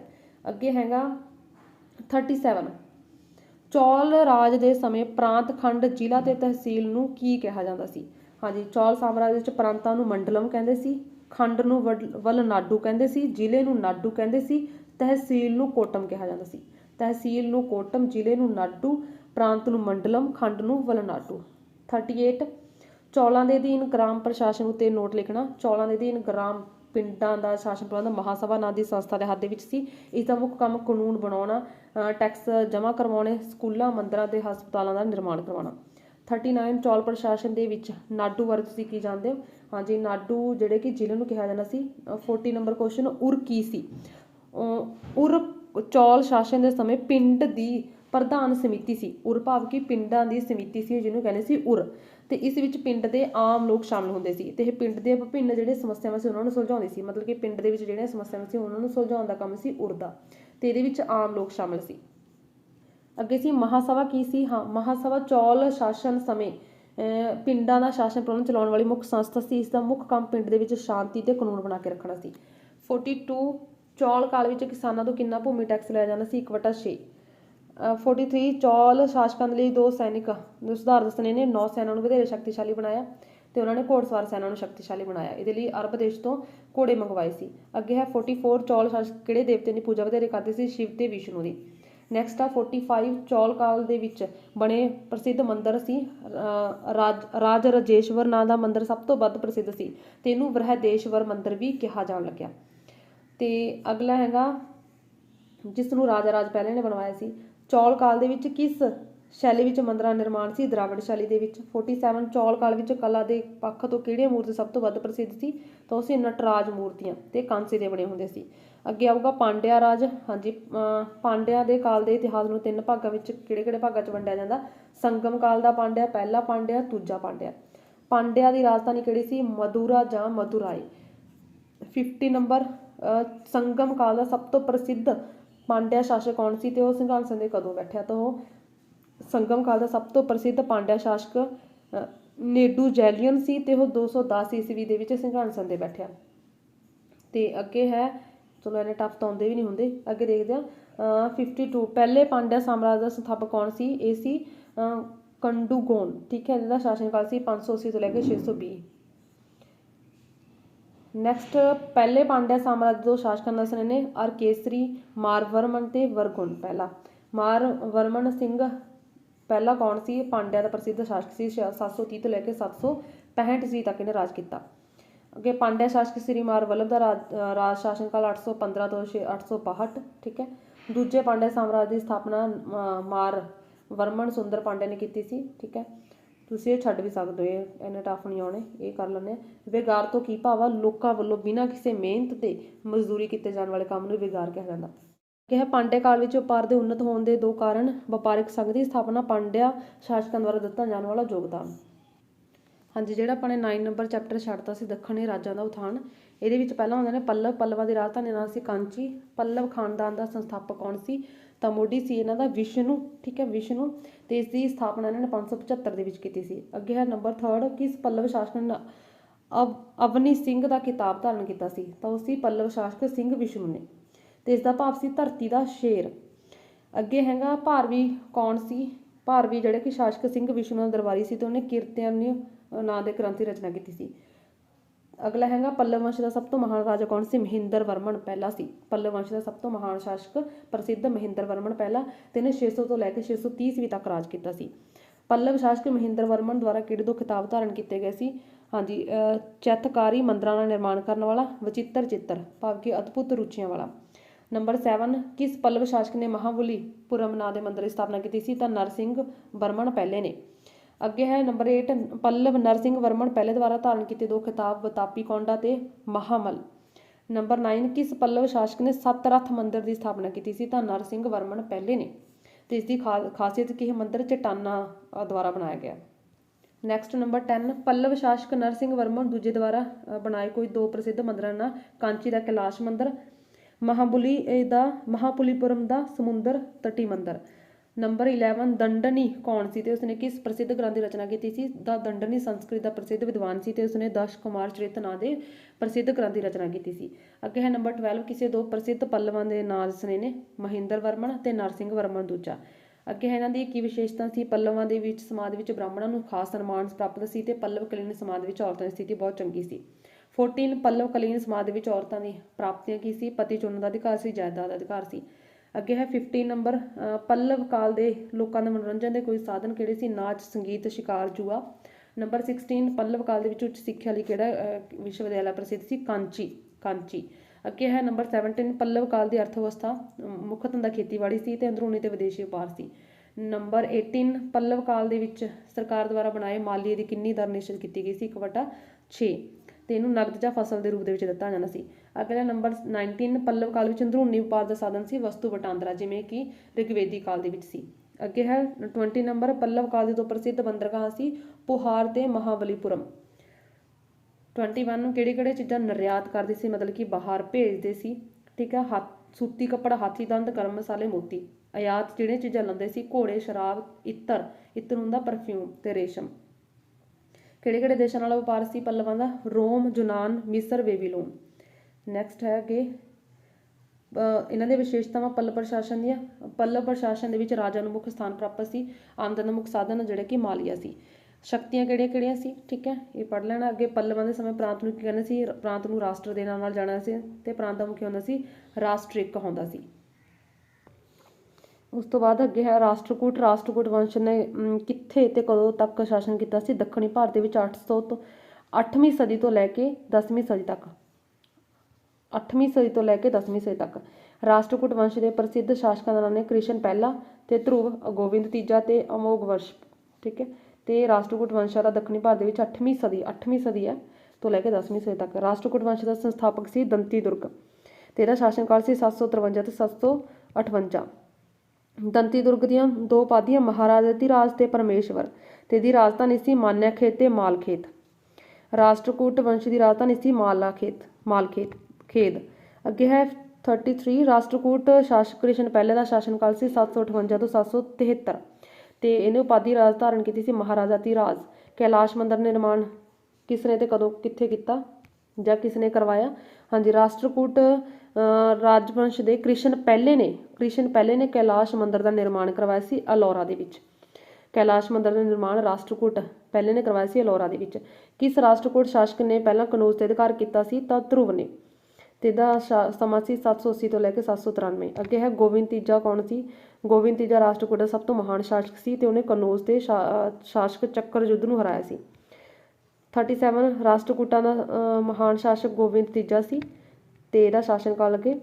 ਰਾਸ਼ਟਰਕੂਟ ਅਮੋਘ ਵਰਸ਼ ਦਾ ਸ਼ਾਸਨ ਕਾਲ ਤੇ ਇਹਨੇ ਕਵਿਰਾਜ ਮਾਰਗ ਤੇ ਰਤਨਾਵਿਕ ਨਾਮਕ ਗ੍ਰੰਥ ਦੀ ਰਚਨਾ ਕੀਤੀ ਸੀ। ਨੈਕਸਟ ਹੈ ਰਾਸ਼ਟਰਕੂਟ ਦਾ ਅੰਤਿਮ ਸ਼ਾਸਕ ਕੌਣ ਸੀ? ਤਾਂ ਕਰਕ ਦੂਜਾ। ਠੀਕ ਹੈ, ਤੇ ਉਸ ਨੂੰ 973 ਈਸਵੀ ਚਾਲੁਕਿਆ ਸ਼ਾਸਕ ਤੇਲ ਦੂਜੇ ਨੇ ਹਰਾਇਆ ਸੀ।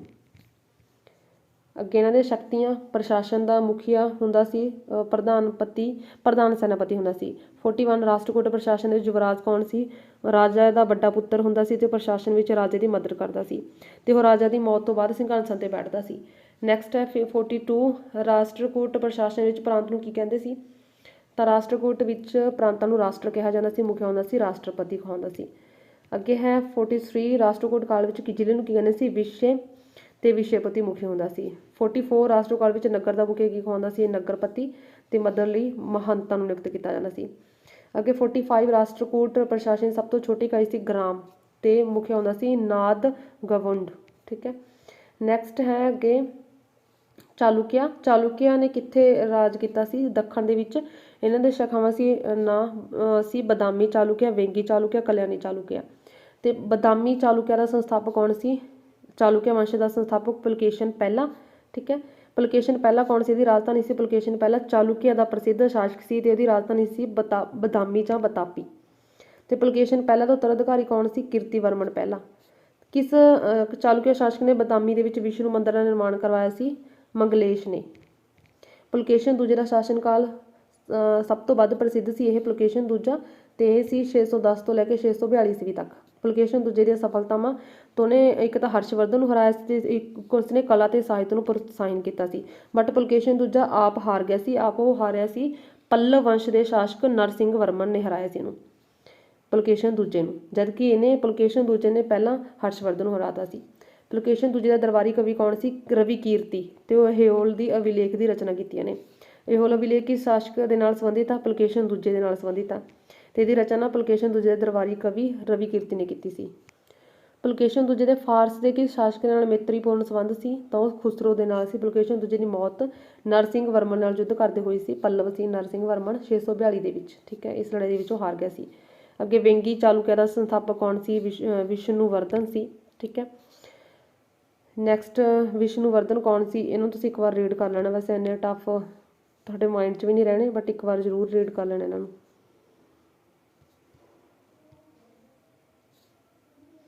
ਚਾਲੁਕਿਆ ਦੇ ਵਿੱਚ ਜ਼ਿਲ੍ਹੇ ਨੂੰ ਕੀ ਕਹਿੰਦੇ ਸੀ? ਦੇਸ਼ ਕਹਿੰਦੇ ਸੀ। ਤੇ ਇਹਨਾਂ ਦਾ ਮੁਖੀਆ ਹੁੰਦਾ ਸੀ ਦੇਸ਼ਾਵਦੀ। ਨਗਰ ਦਾ ਮੁਖੀਆ ਹੁੰਦਾ ਸੀ ਪਤਨ ਸੁਆਮੀ। ਠੀਕ ਹੈ, ਤੇ ਇਹ ਜ਼ਰੂਰ ਕਰ ਲਿਓ ਵੀ ਕਿਸ ਨੂੰ ਕੀ ਕਹਿੰਦੇ ਸੀ? ਪ੍ਰਾਂਤਾਂ ਨੂੰ ਕੀ ਕਹਿੰਦੇ ਸੀ? ਰਾਸ਼ਟਰ। ਤੇ ਮੁਖੀਆ ਹੁੰਦਾ ਸੀ ਰਾਸ਼ਟਰਪਤੀ। ਥੈਂਕਸ।